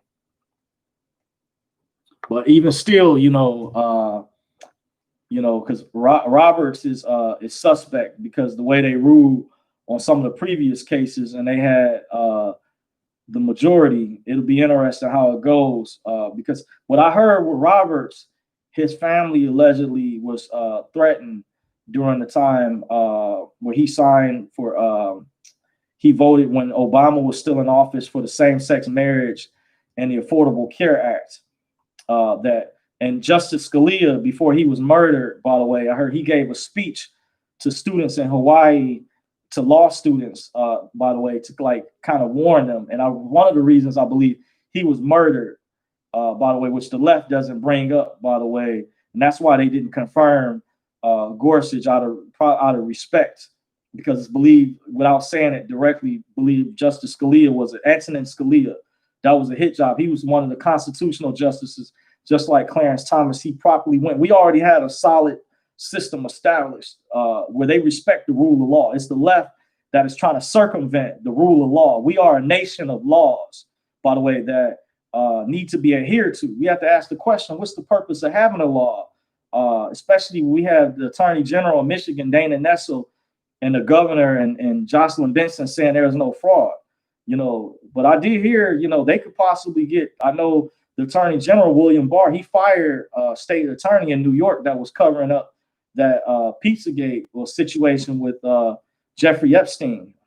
Notice, and that situation had to get him because he was, remember Epstein was brought before the court some years prior, and he had beat the case similar to R. Kelly because they did some funny stuff, but he was a prosecutor. He was blocking it. By the way, that's why they had that other black lady that's a prosecutor in New York who's trying to come after Trump. That's politically motivated, by the way. That's a form of retaliation. And that situation is wrong with what she's doing.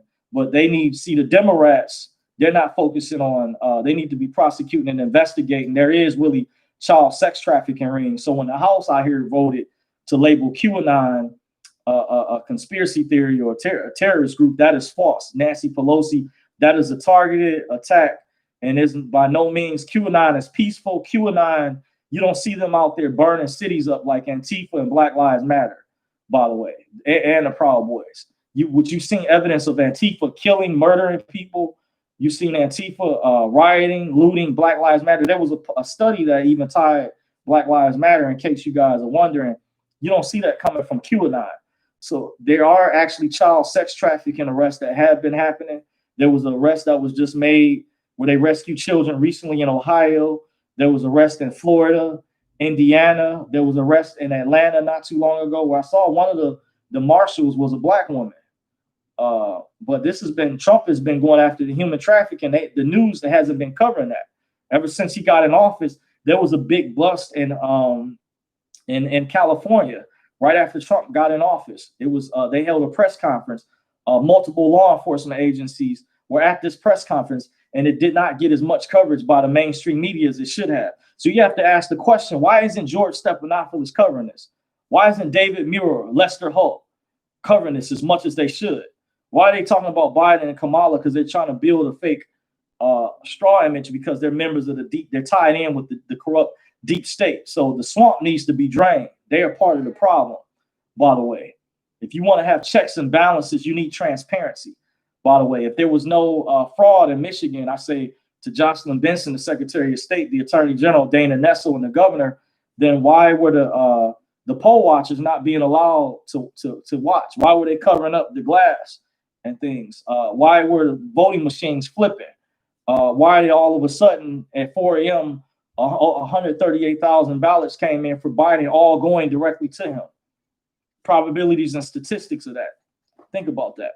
If there's no fraud that took place, it's obvious, absolute fraud. This is an absolute fact, and this is real news. This beats out the fact check. So don't listen. If you are out of Detroit or Michigan, I like some of the things that the news reports on local media, WDIV Channel 4, WXYZ, but in terms of the election, I called out Kim Russell the other day with WXYZ Channel 7. You have to call out the media when they fabricate information.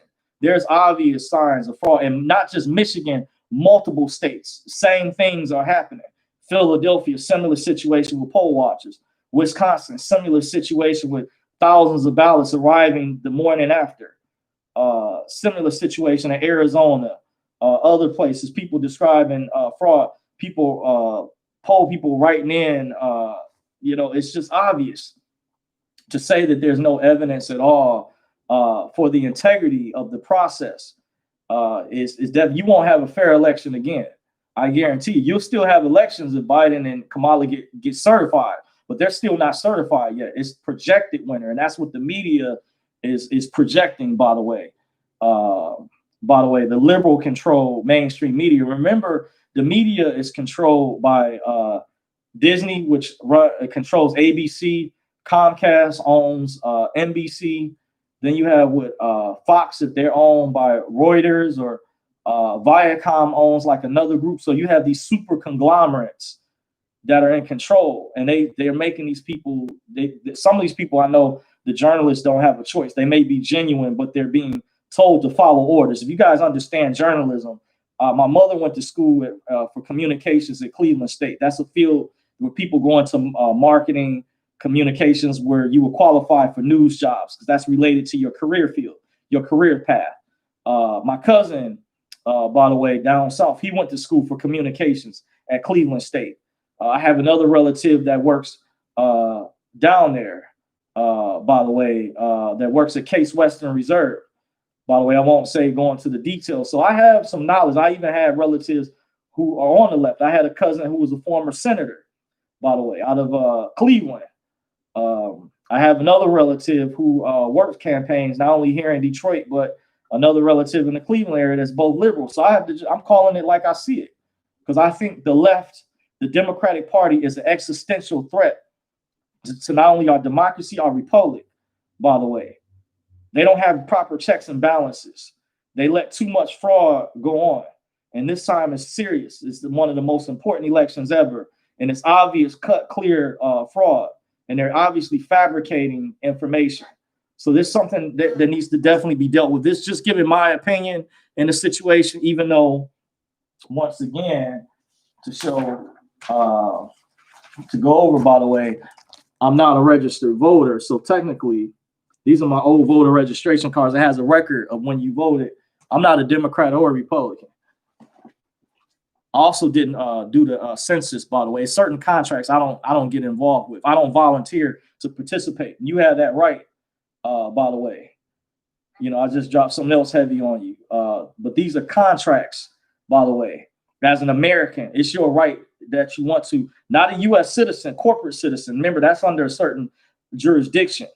As an American, a national, a non-citizen national, you have a right not to participate under certain contracts, by the way.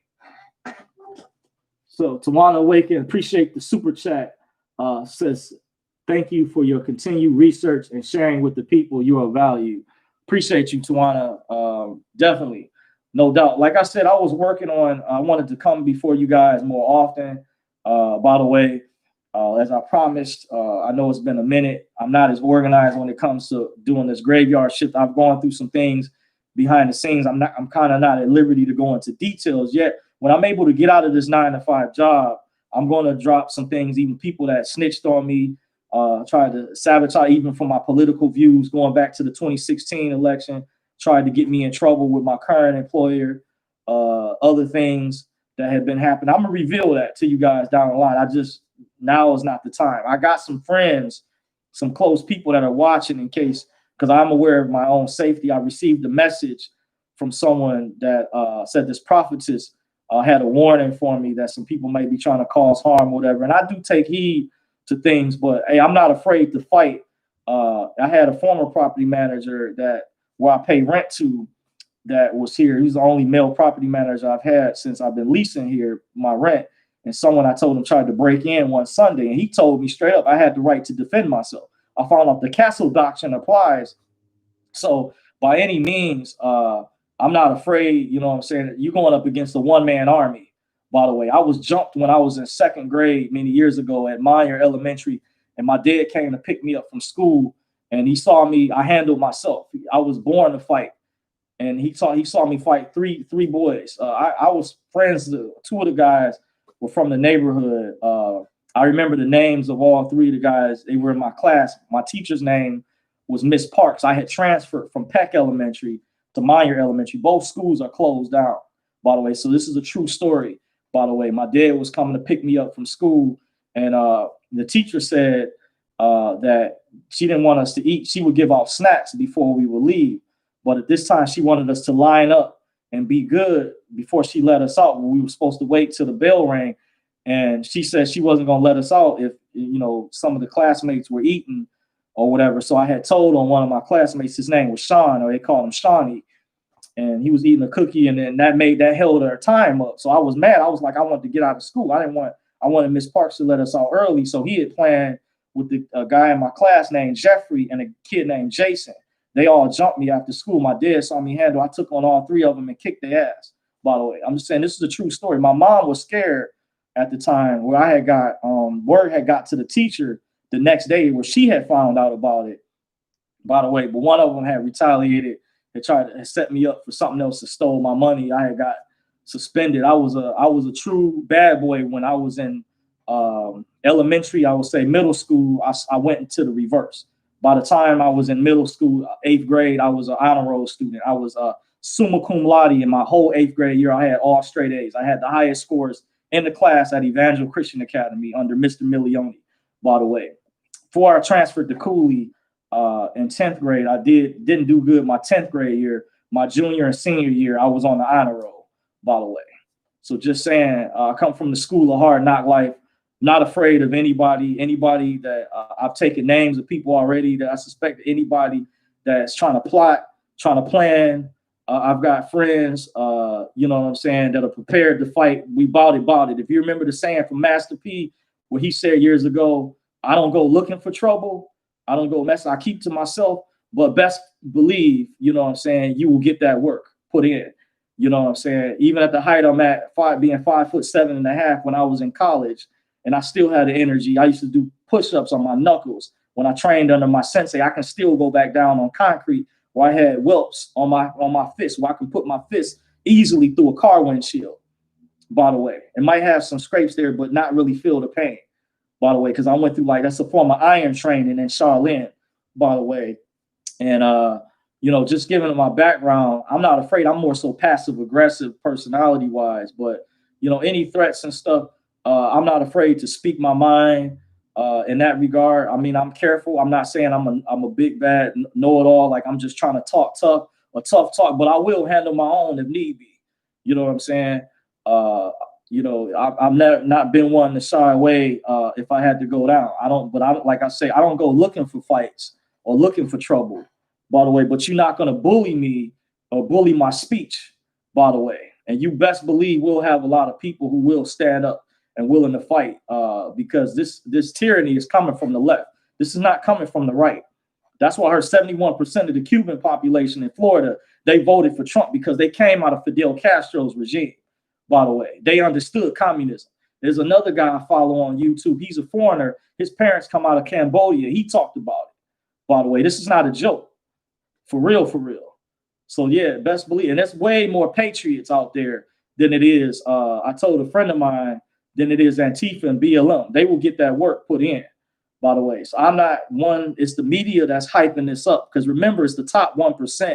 They want everybody divided. They want to create the gender war, the battle of the sexes. They want different groups fighting. But see, that's why it's important for those of us who are awake to wake other network with like-minded people and know that they're trying to wage, they're the ones pushing for this civil war, by the way.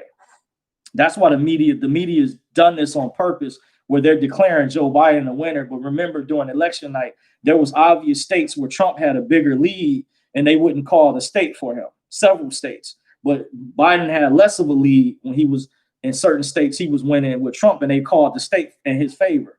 So show you how they were clearly. It's easy. Clearly, you clearly can see that, right?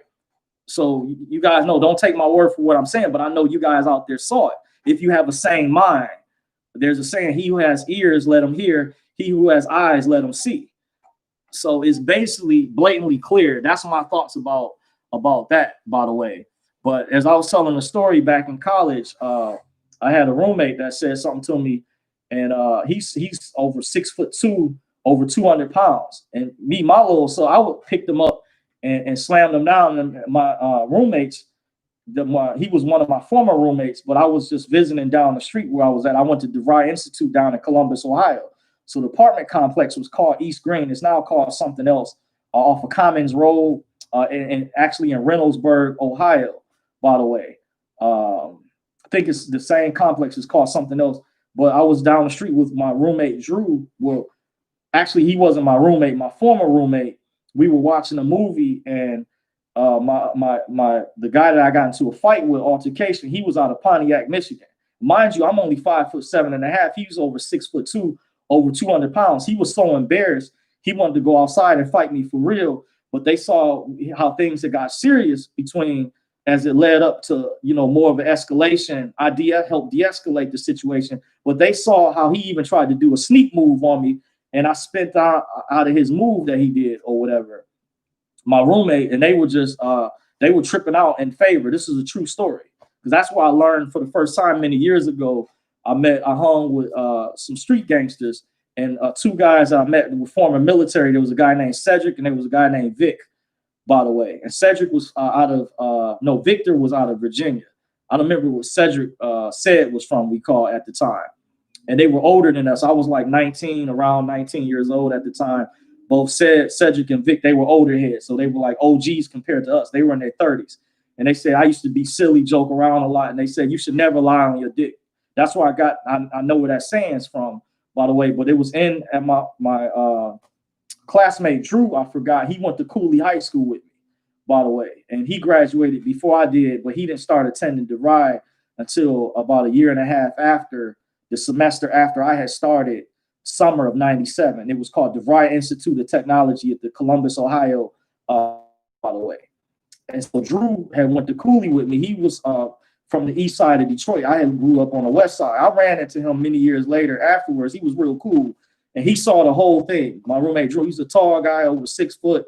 He got I heard this girl named Tyra, who I used to have a crush on some years ago. He got her pregnant or whatever. But the reason I'm mentioning names and just telling this real story is so you guys know I'm not BSing. So I got this message from Currency 365 sent this to me, that this prophetess or whatever, said she was concerned or whatever. I don't know if she had a vision, but just to reassure, I do watch my back, but I will, say I do have a team behind the scenes. I won't go into the details about that. It will take names, that any harm that comes my way, definitely I will get assistance and not be afraid to report anything, by the way, if there's something I can't handle, by the way.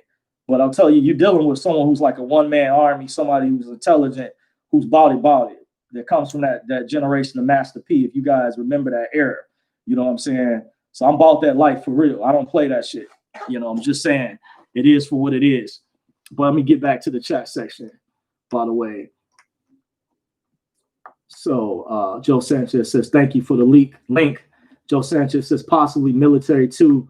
I don't see how General Milley will go along with this blatant steal, even though the military is supposed to be apolitical. Yes, I did hear one of the military generals mention already they're not going along, but that is questionable because the left, they have things up their sleeve. Because remember, they're trying to bring in communism. So go back and watch the movie Hotel Rwanda with Don Cheadle, by the way, and how countries that are under socialism, communism, go back and watch the movie Blood Diamond that came out some years ago, but watch the movie Hotel Rwanda. So that's why I heard the left, even though remember Trump removed funding from the UN, they're using this whole COVID thing as a scam because they're talking about the lockdowns will come back if Joe Biden and Kamala are certified. Just to let you know, if you have a small business or a restaurant, I heard people said they wouldn't be able to survive a second lockdown. So you do not want a Joe Biden and Kamala Harris. You will get definitely get socialism, which leads to communism. And they mean business, but they don't know you're going to have a lot of patriots will stand up and hopefully the military will do the correct thing. Trump not only has the power to send in the National Guard, he also has the power, and not only the Marines are pledged to protect him, he also has the power to call in the militias legally, lawfully. So I heard Stuart Rhodes from Oath Keepers, which I have no affiliation with, but I've studied and I know in the original Declaration of Independence is tied in with the Constitution. You have the right to bear arms and it shall not be infringed.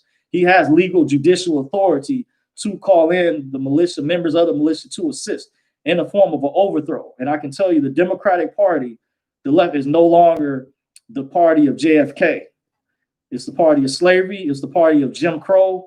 It's the party of the Ku Klux Klan that started the KKK. The left is not the same, and they are an existential threat to our republic. So just keep that in mind, by the way. I'll just leave it at that. And this is a fact. And anytime there's a threat where there's a form of sedition against the corporation, United States government, the president has the authority to squell insurrection with what I just went over, lawfully, legally and lawfully, by the way. This is a fact, by the way. Andre Butler, the talented 10. Uncle Quester says, I've used Make Freedom. They did my SPC filing 2 years ago. They're legit, very professional. Okay, excellent. Good. Like I said, there's different processes too. They're not all the same out there. Andre Butler says, add me in, Sanchez. Andre Butler says, I'm in Houston. Okay. Big shout out to Houston, by the way. I noticed a lot of people in Texas showing me a lot of love. By the way, it says, Uncle Quester says, Biden even said, I don't need your votes to win. Ha, ha, ha. Rest in peace. Critical thinking. Yeah. And then remember what Nancy Pelosi also said. So we know the fix was in. There's obvious indications of fraud. Jakisha Breland says, Soros is from Hungary. Yes. He's Hungarian Jewish, by the way. His son, Alexander Soros, and I heard they're being investigated, by the way. You can look up their website is Open Society Foundation. That's not a coincidence that they're worldwide because I hear that he is illegally laundering money from Open Society Foundation to other communist groups. It's not only Antifa, it's other one called RevCom, Communist Revolution of America. You have even Communist Party of America, by the way. So, I heard that's not too long ago was in the news that even someone had did an interview with Fox and they asked him, they said they didn't even want him to mention that name because many people believe that Fox News is now sold out completely. That used to be a lot more right-leaning, but it's got some infiltrators within them. By the way, remember their own, I don't remember or know who they're owned by. I know Disney, they own ABC, Comcast owns NBC. So I don't know if Fox is under Viacom. I think one of them are under Viacom, by the way. Yep, so you're correct. Life Learner says Ohio Congressman James Traficante was hit too. Yeah, no question, by the way. They used the scorecard, the hammer. Tawana Awaken says the Bush versus Gore election was in 2000. Yes, I participated, and back then, before I knew about this information, before I knew as much as I knew now, I voted for Al Gore. I remember when it came down to, I was mad at the time because I was told to vote Democrat. My mother was at the time. My dad told me many years ago we were Democrats. I didn't know what it meant, but that's what I was told. And I did vote for Gore back in 2000. And the last time I voted was in the 2004 election when I canceled my registration that year. But I saw what happened And Gore, the difference, he was establishment just like Bush. So I found out years later, just like John Kerry, Al Gore was also a member. He's a part of the deep state. He's a member of the Skull and Bones secret society out of Yale University that they took the indigenous family, Geronimo. They dug up Geronimo's grave, the Native American, his skull. I heard Geronimo's family, they sued Yale University, a Skull and Bones fraternity, by the way. I don't know if they ever returned that back to Geronimo's family. They defamed his grave. By the way, there was a lawsuit you guys can look up. But Gore was establishment. That's to prove what Trump is not like the same. He's not establishment. This is for those people out there that were saying that. They say, well, Dorsey, Democrat and Republican are two heads of the same snake. Well, there's still a difference. There's more rampant corruption on the Democratic Party side. They don't have as many checks and balances. They're not as accountable. So the Republican Party is the last standing arm that you have in the United States. When I first woke up to sovereignty many years ago, the activists that were Nubian Moors from the first class that I attended, Sister Paula, big shout out to her, rest in peace to Brother Bobby L. They were with the Nubian Moors. They said, really, we should be Republicans. We were under a republic. And they broke this down, part of their lectures. And they were working with Hebrew Israelite Brother Ben and another brother from the Yamasee Moors, the Crete Nation. The Yamasee, they were another faction. By the way, Native American indigenous group. That's what woke me up to this information, by the way, back in 2004. And they went over, we're more of a republic, by the way. Blacks, remember most black people voted Republican until the 60s, which wasn't a long, long time ago. That's when the switch started to happen. Lyndon Baines Johnson created the entitlement programs. You can look it up. Don't take my word.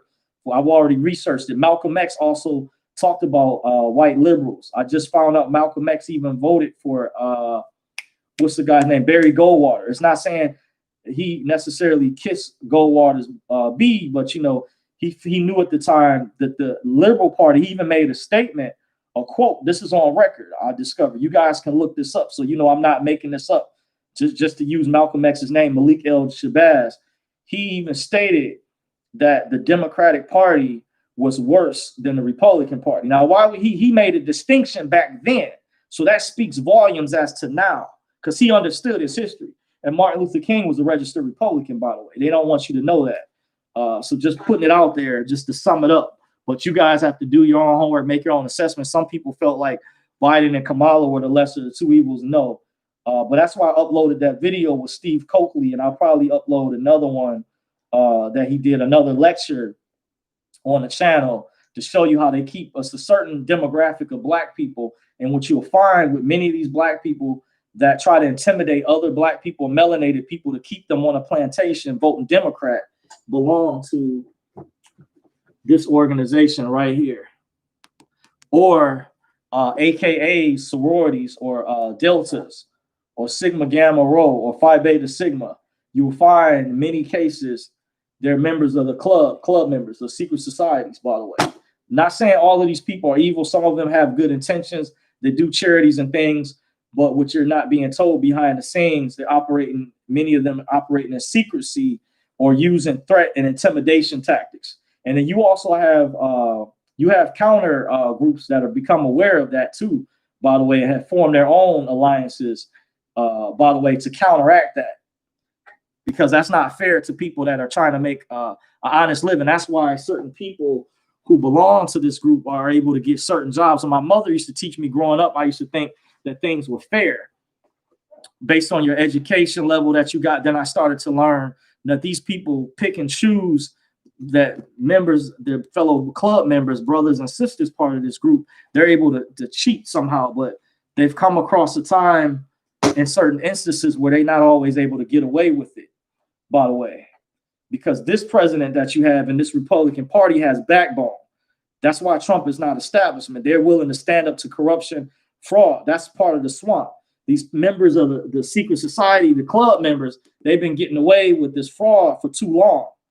They're part of the problem, and they have to get on their other members. I know a guy who's a traveling man. He got on his other lodge brothers and said, hey, look, y'all not doing the right thing for the people. You're supposed to be your brother's keeper. And he called them out on it. They not standing on their square, by the way.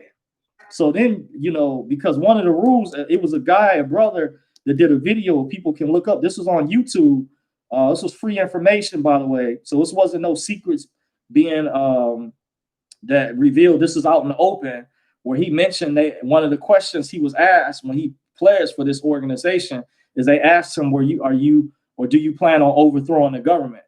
And he said that's one of the questions they ask you when you vet them out. So interestingly, why did a lot of these members of people support Biden and Kamala and these lower level fraternities and sororities? But many of them have pledged secret oaths. And see, they want to keep this, like when you have these career politicians who are establishment and keep this cash cow of money revenue coming in, by the way.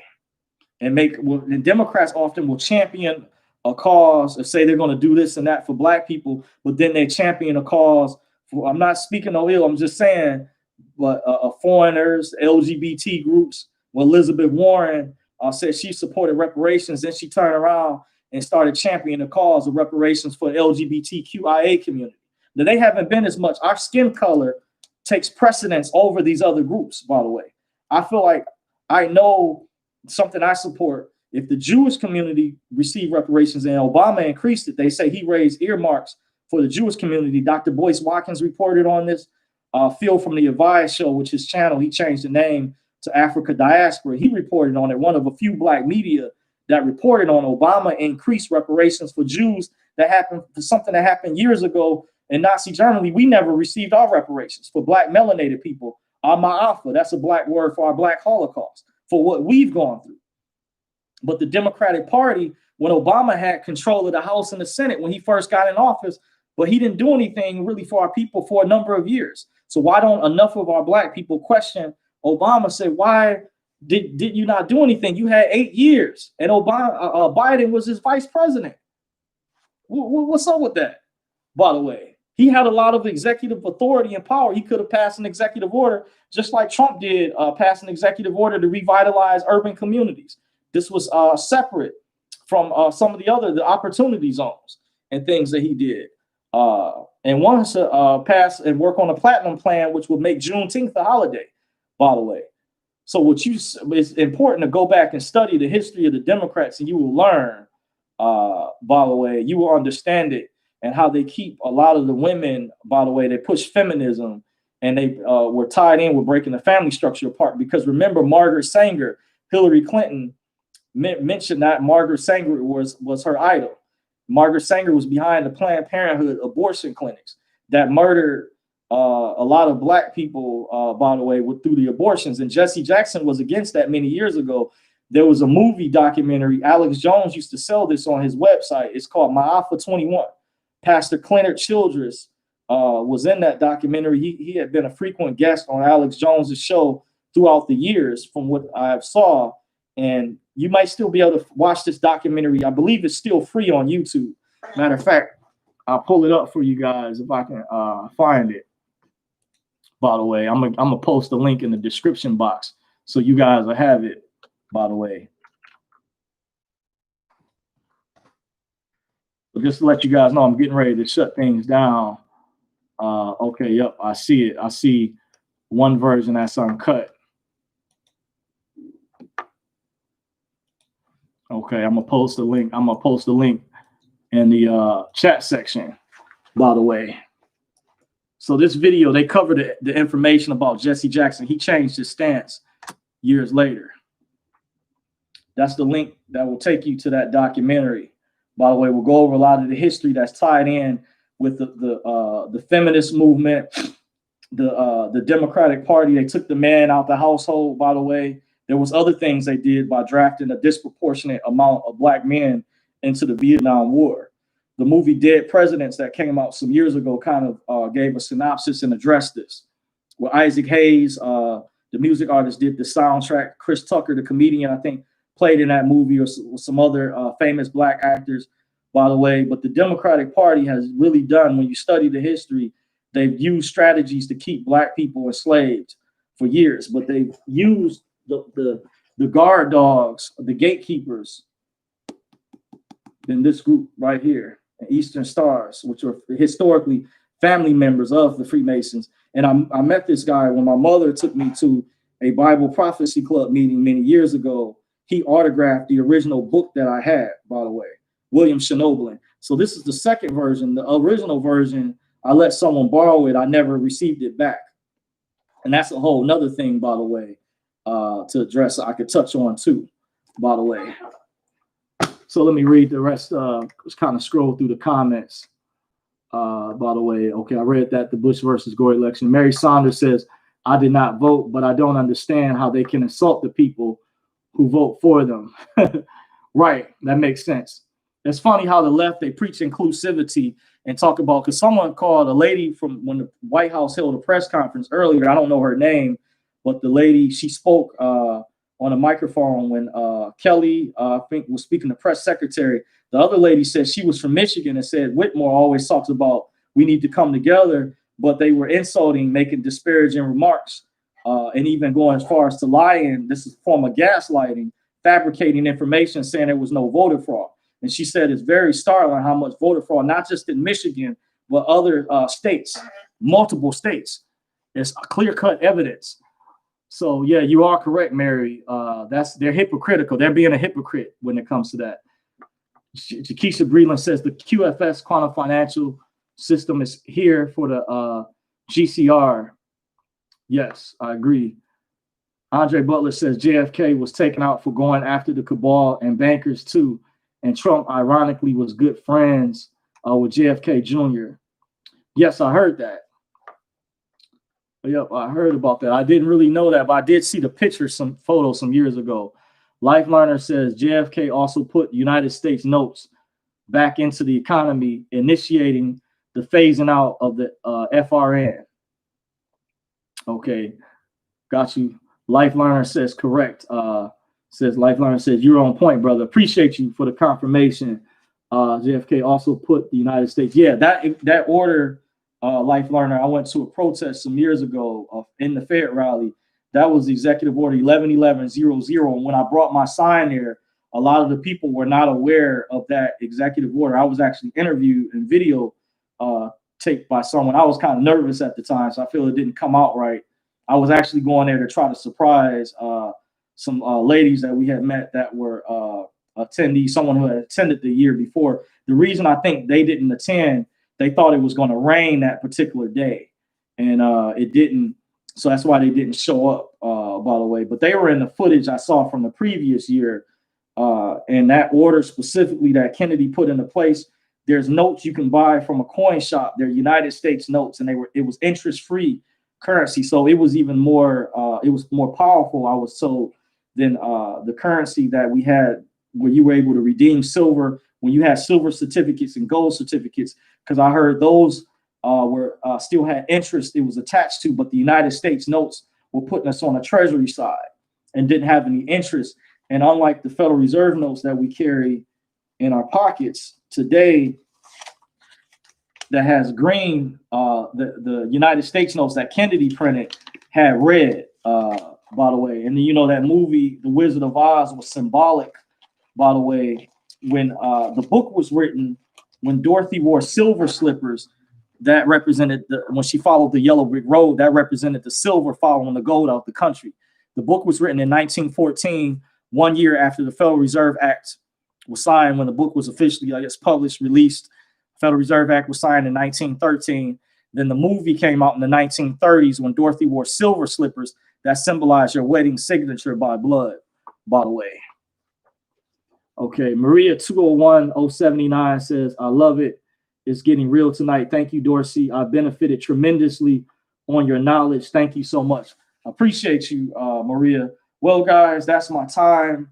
I appreciate you very much. I didn't get a chance to before, is why I held this shirt off in the video. You know, congratulations to the Lakers. Rest in peace to Kobe. One of my aunts in the Cleveland area got this for me, by the way. It was dropped off not too long ago. I still watch the NBA despite, you know, everything going on.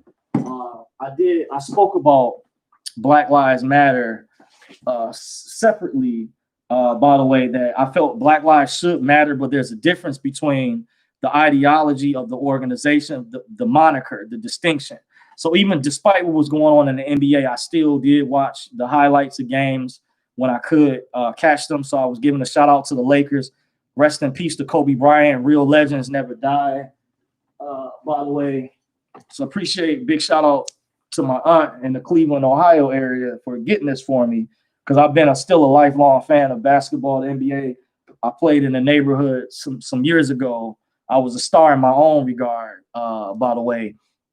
And getting ready to shut this video down, I wanted to give a shout out, some big shout out to LeBron, those out there making your voice heard. You know what I mean? So I can still be nonpartisan and appreciate you guys rocking with me tonight and getting ready to shut things down. If you want to follow me, you can follow me on social media at Dorsey's Resource, on Facebook at Dorsey's Resource. I'm on Twitter. That's what you punch in, my Twitter handle. On Instagram, that's my more liberal side, is at Dorsey's Resource _2019. By the way, on IG, I'm also on minds.com. We got to get on these alternative media platforms. Minds.com is another alternative media site.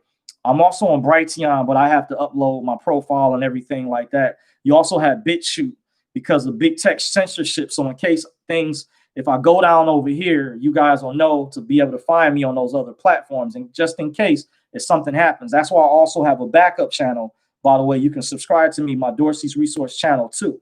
So with that said, thank you guys for joining. By the way, I see your comment, Andre. I got to get ready to roll though. This is it. Says masonry is of ancient African origin, hijacked by Europeans and used for corruption. Yes, I do agree with you. I would, go more in depth. So getting ready to shut things down. Appreciate you guys once again. If you want to follow me, I'm your host, John Dorsey. You can follow me at Dorsey's Resource on Facebook, at Dorsey's Resource. I'm on Twitter at Dorsey's Resource, IG, Dorsey's Resource _2019.